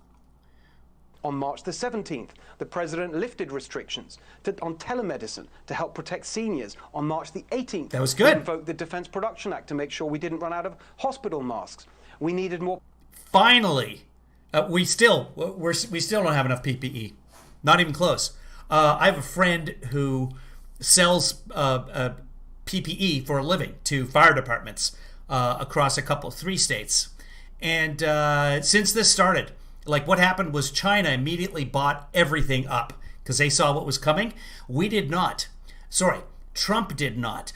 There were many within the government, and again, if you go back to the email that's called Red Dawn, you can look at that email thread about people warning we need PPE and we need it now, as well as remember the gentleman that was fired and became a whistleblower, Dr.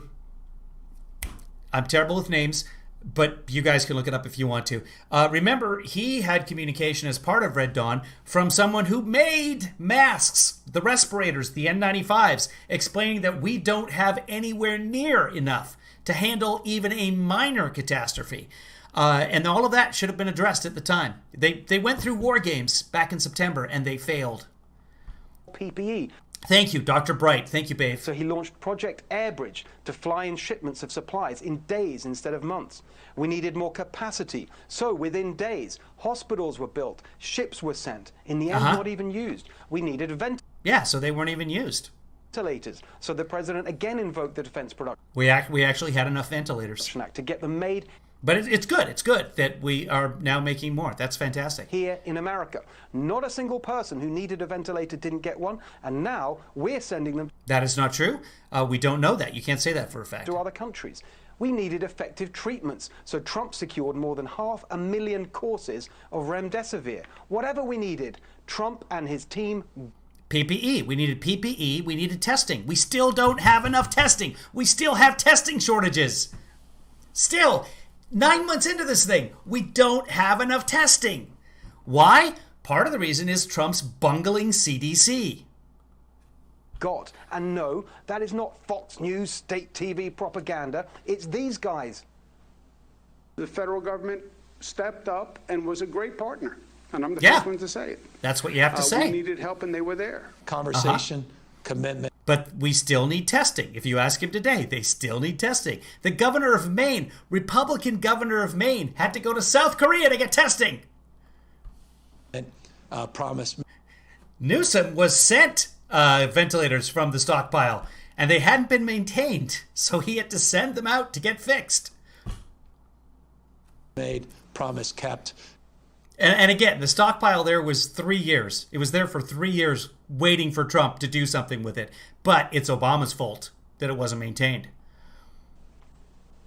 And again, no, they weren't just... Christopher, I don't know if Russia gave us broken vent, but Trump gave California broken vents. Saying it to suck up to Trump so they'd get stuff for their state. Yeah, they were. Yes, they were. I'm not doing it to kiss the ring. I'm not doing it. Yes, you are. And I'm glad that you do. You know, that I'm just being forthright with the president. He returns calls. He reaches out. He's been proactive. Thanks. He sends you broken ventilators that weren't maintained. To the Trump administration's unprecedented mobilization, we faced this virus better equipped with better treatments than any other country. And you can see the effects of that in the case fatality rate. Here in America, it was lower than in any other major country. Half as much as... It is lower as of now. We've talked about this. The case fatality rate is a terrible way to try and keep track of how you're doing it against a virus when you're in the pandemic. It's only after the pandemic when you can go back and actually test and see how many people had it. The case fatality rate in all those countries will end up being almost the same. But there are also many other countries. I mean, go ahead, cherry pick those countries. I can also cherry pick countries. But I can't show them to you because I had to reboot my computer. Spain's, a quarter of the UK's, lower than France, lower than Denmark, lower than Germany, held up as the best in the world. All this, and we haven't even mentioned... Because we've been testing way more because the virus got out of control here. Once the virus starts to spread uncontrollably, you have to test. You have to surveil, and we still don't have enough to do that. Operation...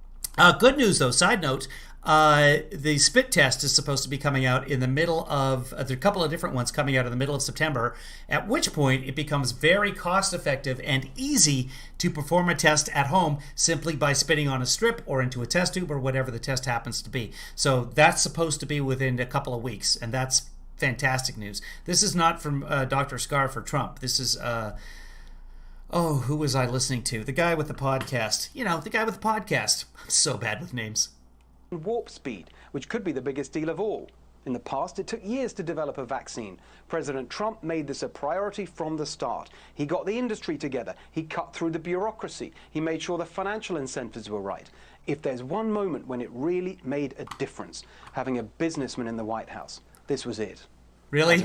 Because having a businessman in the White House, remember when everybody needed the PPE and the testing material, and he had 50 states bidding against each other, all trying to get their own PPE and testing material? Why? Because he's not a shipping clerk. Remember when Jared said that the stockpile belonged to the federal government and not the states? Remember that? Remember how all those governors bidding against each other drove up the prices and they couldn't get the equipment that they ordered in the first place? How they were bidding against the federal government? I remember. Result, we could have a vaccine in weeks. These are the facts, preposterously described by Joe Biden as doing nothing. And here was Jake Tapper's fact check on that blatant Biden lie. He didn't do a damn thing. Think about it. Think about what he did not do. And it's almost criminal. Woodward also reports that former Defense Secretary James Mattis said that Trump, quote, has no moral compass. What's criminal is the way these so-called journalists are part of the Biden campaign. They won't tell you the facts, and that's why we're doing it here. We laid out for you the... Jake probably should have said something there. He said, well, he partially banned some people from coming in from China, which, as we know, didn't work. And anytime somebody approaches that with, but that should be the answer. Okay, but it didn't work, did it? He didn't ban people coming in from China. He didn't stop any flights. People came in droves by the tens of thousands, and they weren't checked and they weren't tested because of the bungling CDC. Who's in charge of the CDC, Steve? That's a pretty face, by the way. You know what? We should just keep that face on him. Trump administration's actions. But the ultimate test is the impact. The media and the Democrats want you to look at the number of cases. But that's obviously misleading. It mostly measures testing. Now, what about the deaths? What about the deaths, Steve? Are you going to talk about the deaths? We're told relentlessly that America's We're not. China. Outbreak is the worst in the world, that Trump caused our summer spike. Interesting. It's actually 7th worst now, so... Did Trump also cause the summer spikes in Spain, in France, in the UK, in saintly Germany and New Zealand, literally everywhere they've lifted lockdowns? And are we really the worst in the world? We're Biden 7th. aides on TV like Chuck Todd and Jake Tapper. The only country in Europe that's actually measured worse than us by Johns Hopkins is Spain. Say we have 5% of the world's population, but 25% of the deaths. That is dishonest misinformation, anti-Trump propaganda. Their calculation includes countries like China and India and Africa. Did you hear it? Listen again. This is fantastic. Go ahead. And Jake Tapper say we have 5% of the world's population, but 25% of the deaths. It's 4.25% and 22% of the world's deaths. But that is dishonest misinformation, anti-Trump propaganda. Their calculation includes countries like China and India and Africa. Africa? Not a country. Africa? Many, many countries. With vast populations where you can't trust the data, either because they deliberately lie or their health systems are inadequate. A fair and honest comparison is deaths per population. Here's the Johns Hopkins data. Yeah. We're doing better than multiple major countries, including the UK, Spain, and Italy. But America is bigger. Hold on. That's, you know what he did there? Hold on. Health systems are inadequate. A fair and honest comparison is deaths per population. I'm going to show you. I'm going to show you guys. Hold on. This is yesterday. I can find that, and I can Johns Hopkins. Usually I have this pulled up ready to go, guys, but I don't because I'm useless, pretty much. Okay, here it comes. Pulling it over in a second here, and let me look at it. And here we go. So this is as of 9/11. Okay. Peru should be number 1. COVID-19 deaths per 100,000 population.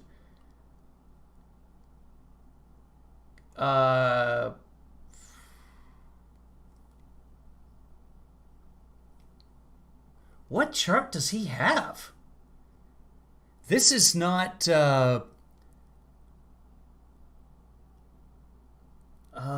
what? Yeah, that's not the charts. I have Peru number 1, Bolivia, Ecuador, Chile, Spain, Brazil, and then the U.S. I don't know where he's getting these figures from. I can look up to qualify what he's got there. Give me a second here. Okay, give me a second here. For example, 6.2.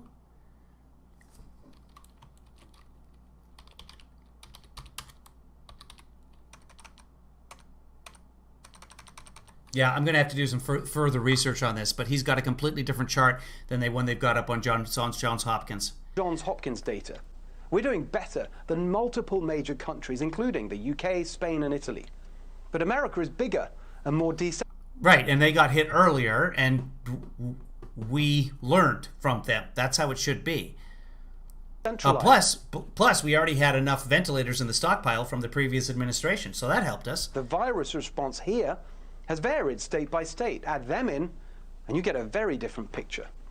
The worst corona response in the world was New Jersey, run by Democrats, followed closely by New York, run by a Democrat. Right, Cuomo, back at the beginning. Who has the gall to be publishing a book next month as he takes a victory lap on the... Yeah, back before we had the remdesivir and then the anti-cyclone drugs. Graves of the thousands of elderly New Yorkers he condemned to death by sending COVID patients into their nursing homes. And oh look, it's Republican-led states that the media loves to criticize, which have much lower rates. But if there's... They also have a lot higher positivity rates too, but that also has to do with a lot of young people now are getting it, so that's... Okay. One measure that gives the truest picture of America's overall performance, it is the proportion of excess deaths over normal years. And on that measure, the real measure, how many people died compared to a normal year. We're not the worst in the world. We're not even close to being the worst. We have, in fact, done better than nearly every major country.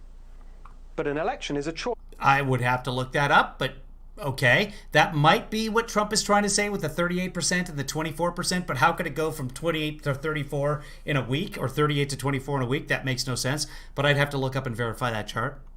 How would Biden handle something like this? When he faced a pandemic of a highly infectious disease, H1N1, he kept the borders wide open. No surprise that he... The call is coming from within inside the house. H1N1 started in San Diego. So yeah, shut down the border. That's got to be one of the stupidest. Biden should have quarantined our entire country. I can't believe he just said that. China travel ban in January. Yeah. Biden is so frightened of being called a racist by the Democrats' woke activists. It started here! He couldn't protect us against foreign threats. He couldn't get the vaccines either last time. Oh, Steve.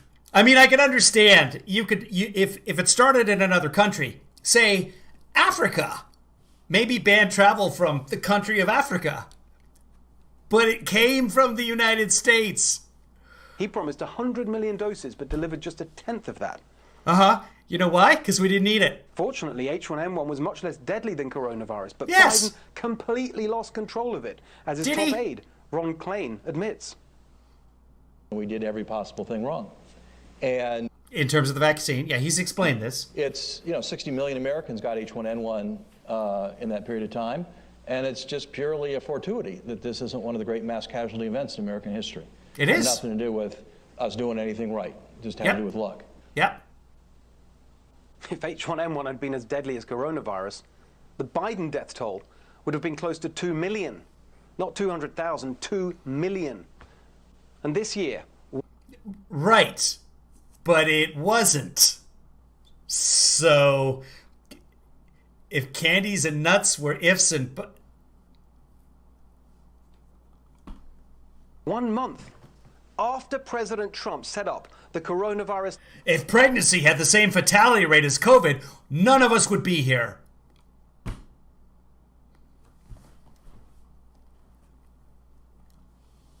Task force banned China travel, all the rest of it. 1 month later, on the night of his decisive South Carolina victory, out of 1,418 words in his victory speech, where he talked about guns and Obamacare and a bunch of other issues. Is this going to be about Antifa? 1,418 words. You counted the words. Guess how many Biden spent on the pandemic?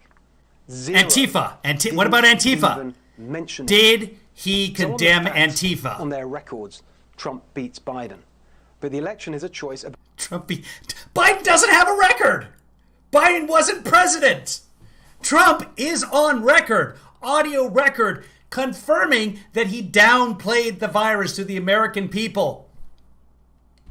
Weird that he's not playing that clip.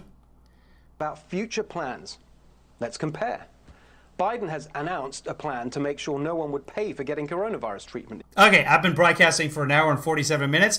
Hi, producer Joanna. Good to see you. I do have to get something. My throat is now parched. I will be back. You kids talk amongst yourselves, and I'll be back in a second here.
Hi, thanks for waiting, guys. Hey, I figured it out when I was grabbing a drink here.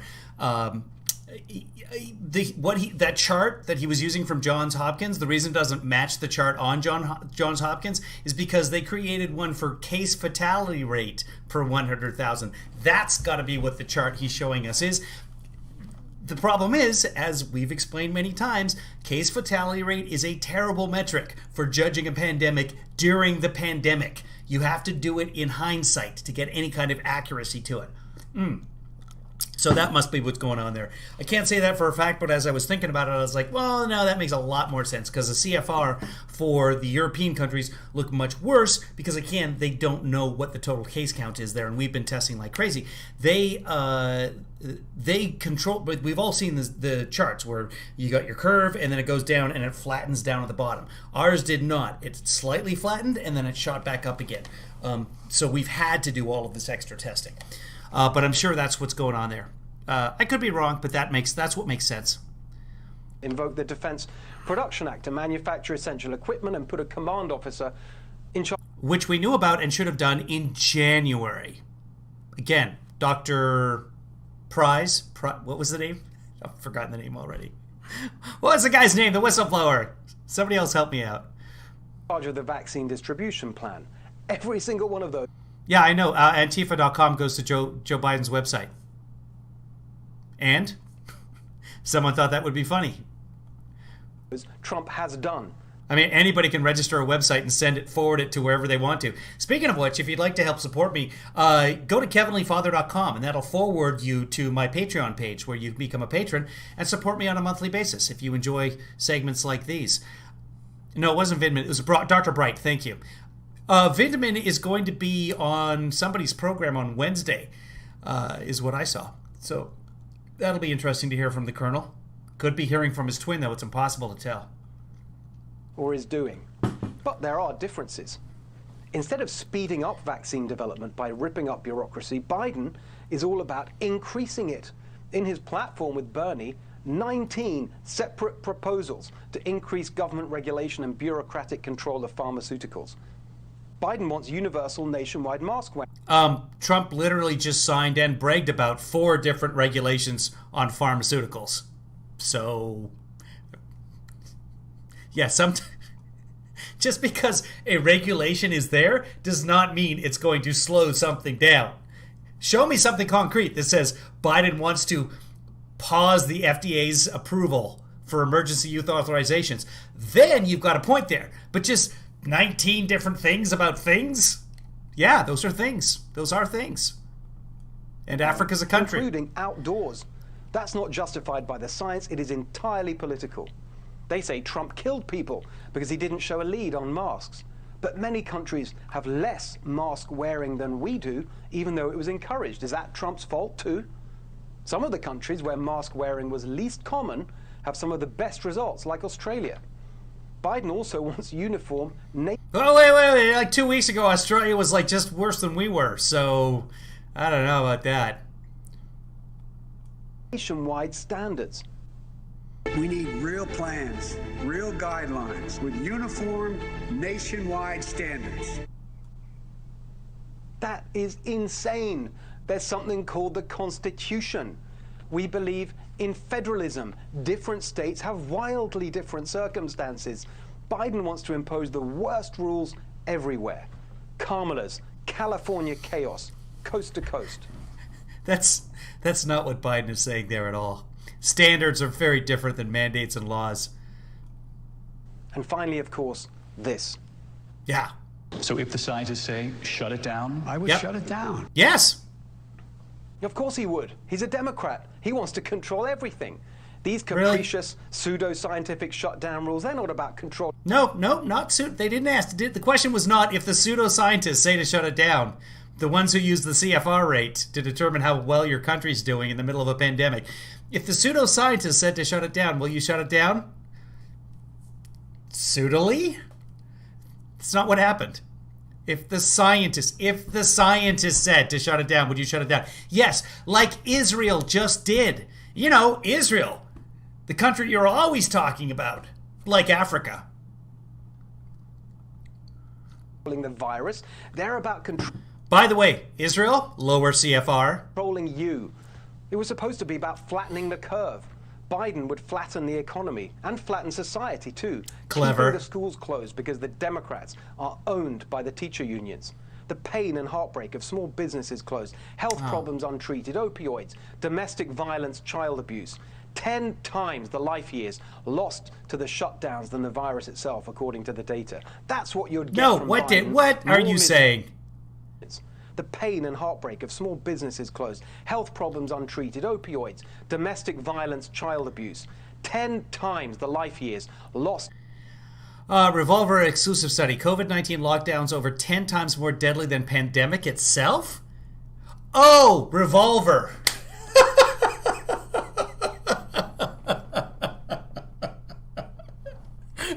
For a second there, he had me until I looked at where that came from.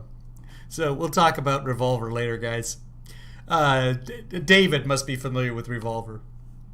To the shutdowns than the virus itself, according to the data. That's what you'd get from Biden. More misery, more pain, and a lot more government as they eagerly swoop in to take the place of the economy and society they crush. That is the choice on coronavirus, with Trump supporting the states and opening the economy. Under Biden, second-guessing the states and shut it down. Open the schools or keep them shut. Private sector energy or government bureaucracy. A second Trump boom or another recession with the Biden shutdown. All right, I know we say this every week. Please follow us at Steve Hilton X and at NextRevFNC and share this when we post it. But honestly, this time it's really important. There's such bad information out there.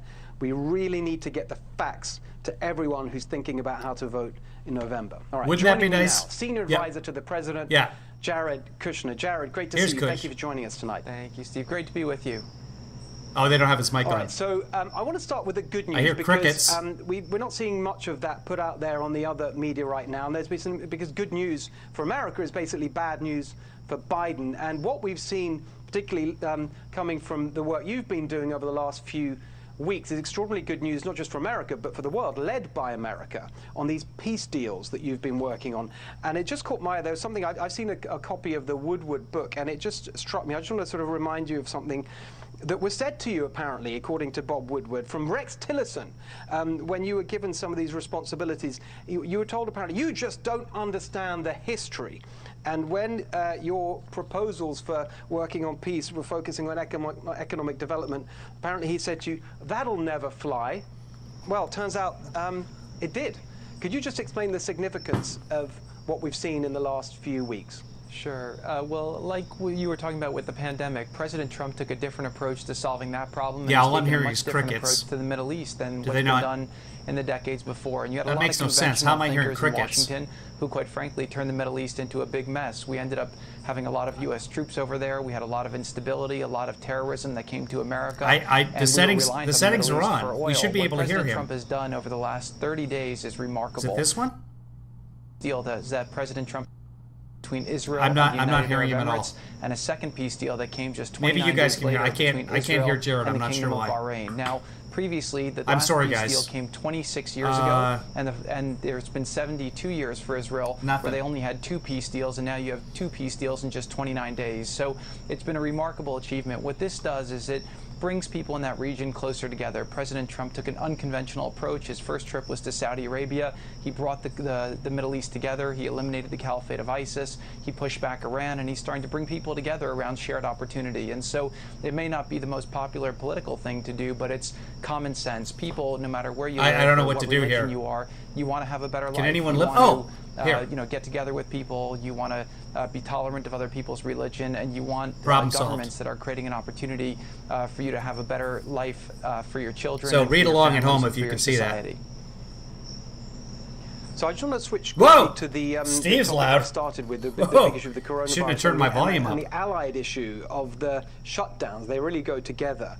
I'm just interested in whether you see it the way I ended there, which is this is really a choice between the Trump approach, which seems to me to support the I think they states fixed and it here. focus on opening the economy, and the Biden approach, which is second-guessing them, centralizing everything, trying to run it all from Washington, and keeping the economy shut.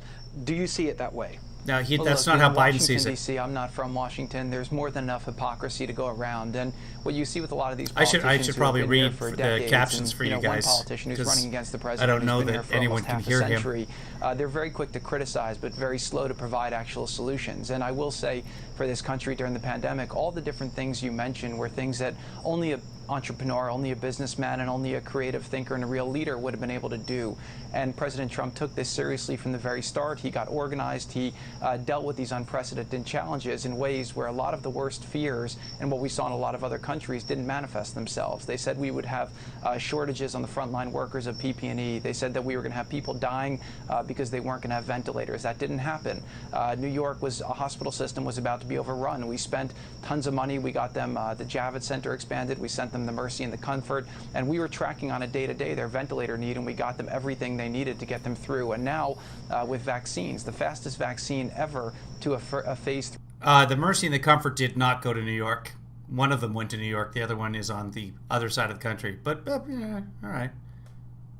Trial was. I mean, they weren't needed, but 13 months. President Trump got it done in 4 months, and then he did the second one in 4 months and a week. And we have multiple vaccines now in phase 3 trials, which will allow us to get to the end of this pandemic faster than anyone thought possible. So, again, President Trump's leadership has been incredible throughout this pandemic. Again, a lot of heartbreak. It's a very, very big challenge. Also saving the economy. People thought we'd have 25% unemployment. Now we're at 8.4%. People thought that wouldn't be possible. But again, the decisive leadership of a strong leader like President Trump is what created the difference between where we are now and a much worse position where we could have been. And I just think it's absolutely disgusting that a lot of politicians are going out there criticizing and trying to politicize a pandemic. That we just had the anniversary of 9/11. People did not politicize that crisis. We came together as a country. President Trump has continued to lead, continued to do the right thing. But it's very sad for me to see how a lot of these politicians have tried to politicize this. But that's just what they do.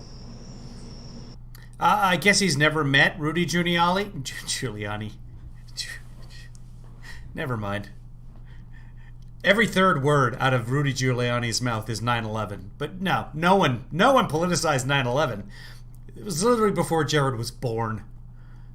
Yeah, and also I just want to add, and when you look at the media, politicize it with misinformation, absolutely distorting what's actually happened and making taking the CFR rate and making it look like Johns Hopkins was out that America's done worse than we have. I'm just we're going to leave it there for the moment. And please stay with us because there's a lot more I'd love to talk to you about. Yeah, just so you know, here's how science actually regards the mortality rate. There's your Johns Hopkins case fatality rate. This is what they say.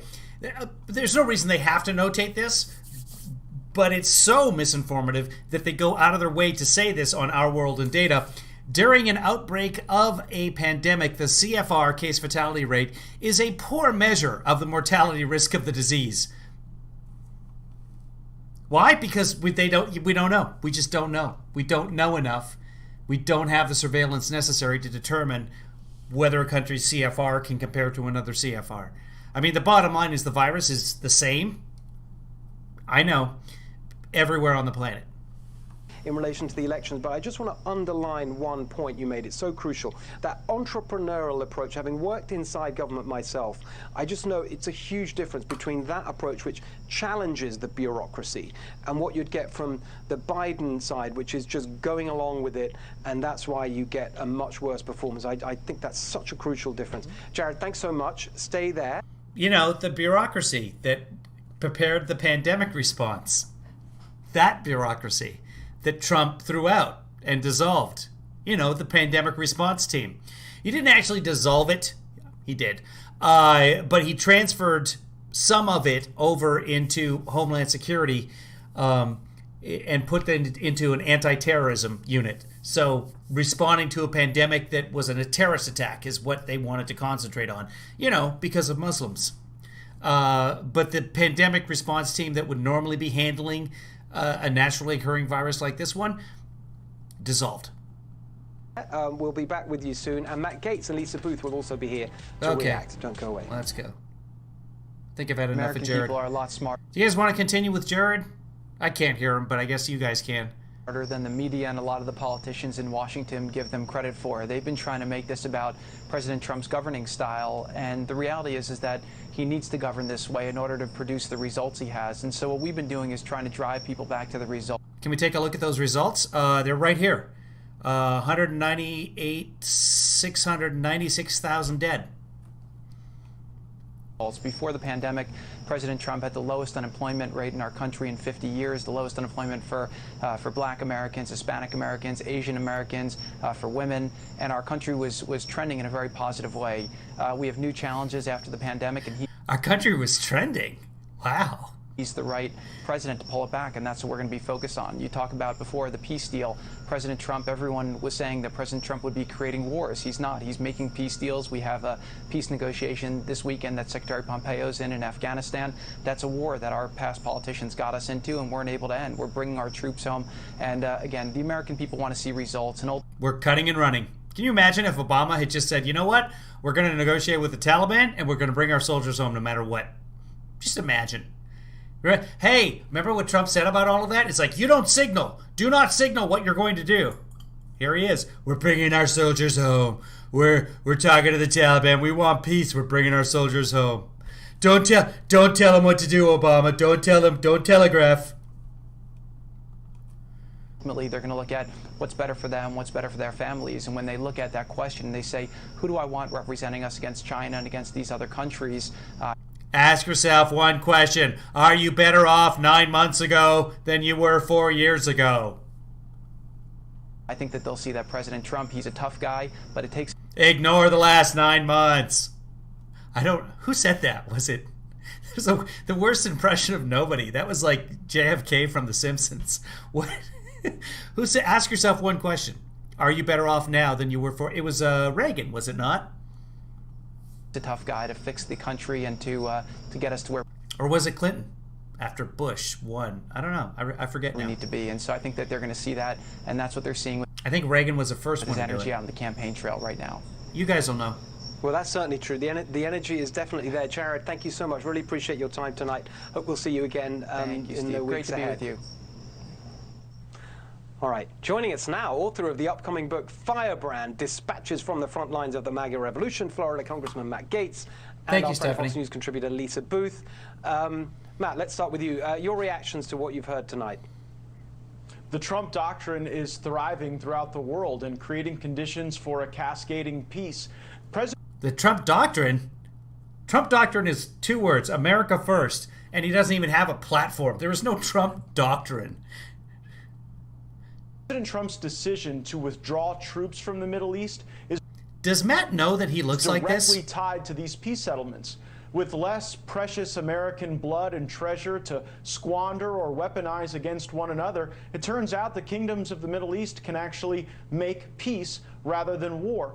Prior presidents wandered around in these deserts for 40 years like Moses. President Trump's getting the job done in just 4 years. Imagine what he'll do with another 4. So, Lisa, I know you're interested in the peace deals too. I'd love your thoughts on that. But also, you've been such a strong voice on the virus and the shutdowns. I'd like... Can we discuss Matt? Go ahead. Why do we have to pause? It's difficult to discuss things because you guys are like 45 seconds behind where I am right now. So, yeah, but you guys can discuss. I'd like you to comment on that, especially the choice on that issue for voters in November. Well, I just go back and look at what the Trump administration... All right, enough about that. All right, I've hit the 2-hour mark for today already, guys. Plus, wasn't I broadcasting earlier? I was. So, yeah, I think that's enough. That's enough. I haven't had lunch yet, and I'm starting to get hungry, too. So, I will check in with you guys later. I think Trump is going to Arizona, but I don't think that's going to be televised. I'm not sure what he's doing there. Was he... Well, actually, no, we can find out. Let's find out together. That was Jared for you.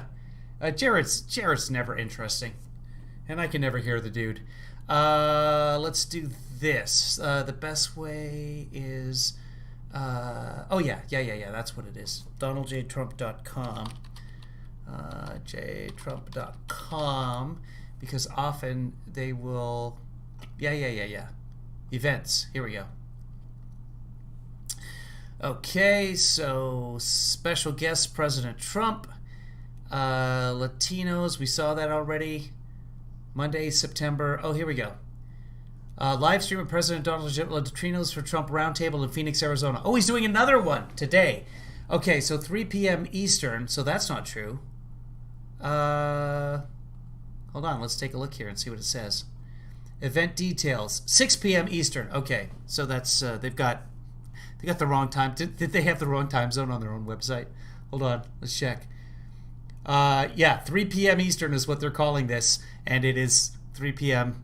Pacific. So that's typical. So maybe I'll see you guys back around 3 p.m. Eastern Pacific. I'm guessing they're going to televise these. Yeah, it's a live stream of it, so at least the Trump site will be. So that's about it for today, guys. Here's some closing credits that haven't been updated still, but I am working on it. Is it in a half an hour? All right, maybe I'll see you in half an hour. I feel like I need food and a nap, so we'll see what happens, guys. Oh, you know what? In that case, here's what I could do. I could just keep this going if you guys want to, or I can stop and restart. What did I call this one? Trump and the forest fires? Yeah, I should restart another one. So if we go to Donald Trump here, and there he is, and host Latinos for Trump. They're saying 35 minutes from now. So we will come back for that. And we can watch delayed too. So yeah, that's what we'll do. We'll watch delayed. I'm going to eat. I'm going to sleep. I'm going to comb my hair. I'm going to grab a bite and go outside. Made the bus in seconds flat. Found my way upstairs and drank a cup. Somebody spoke and I went into a dream.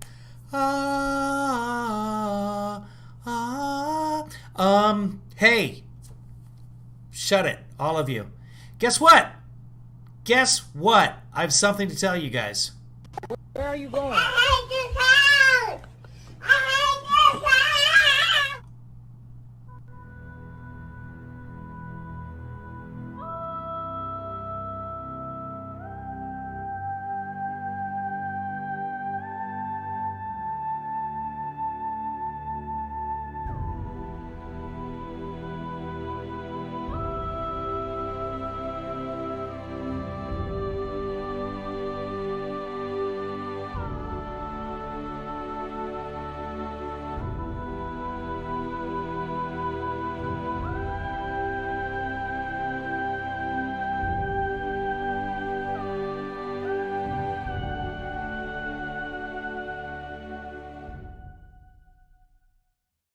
Kevin, is this helpful to Joe Biden?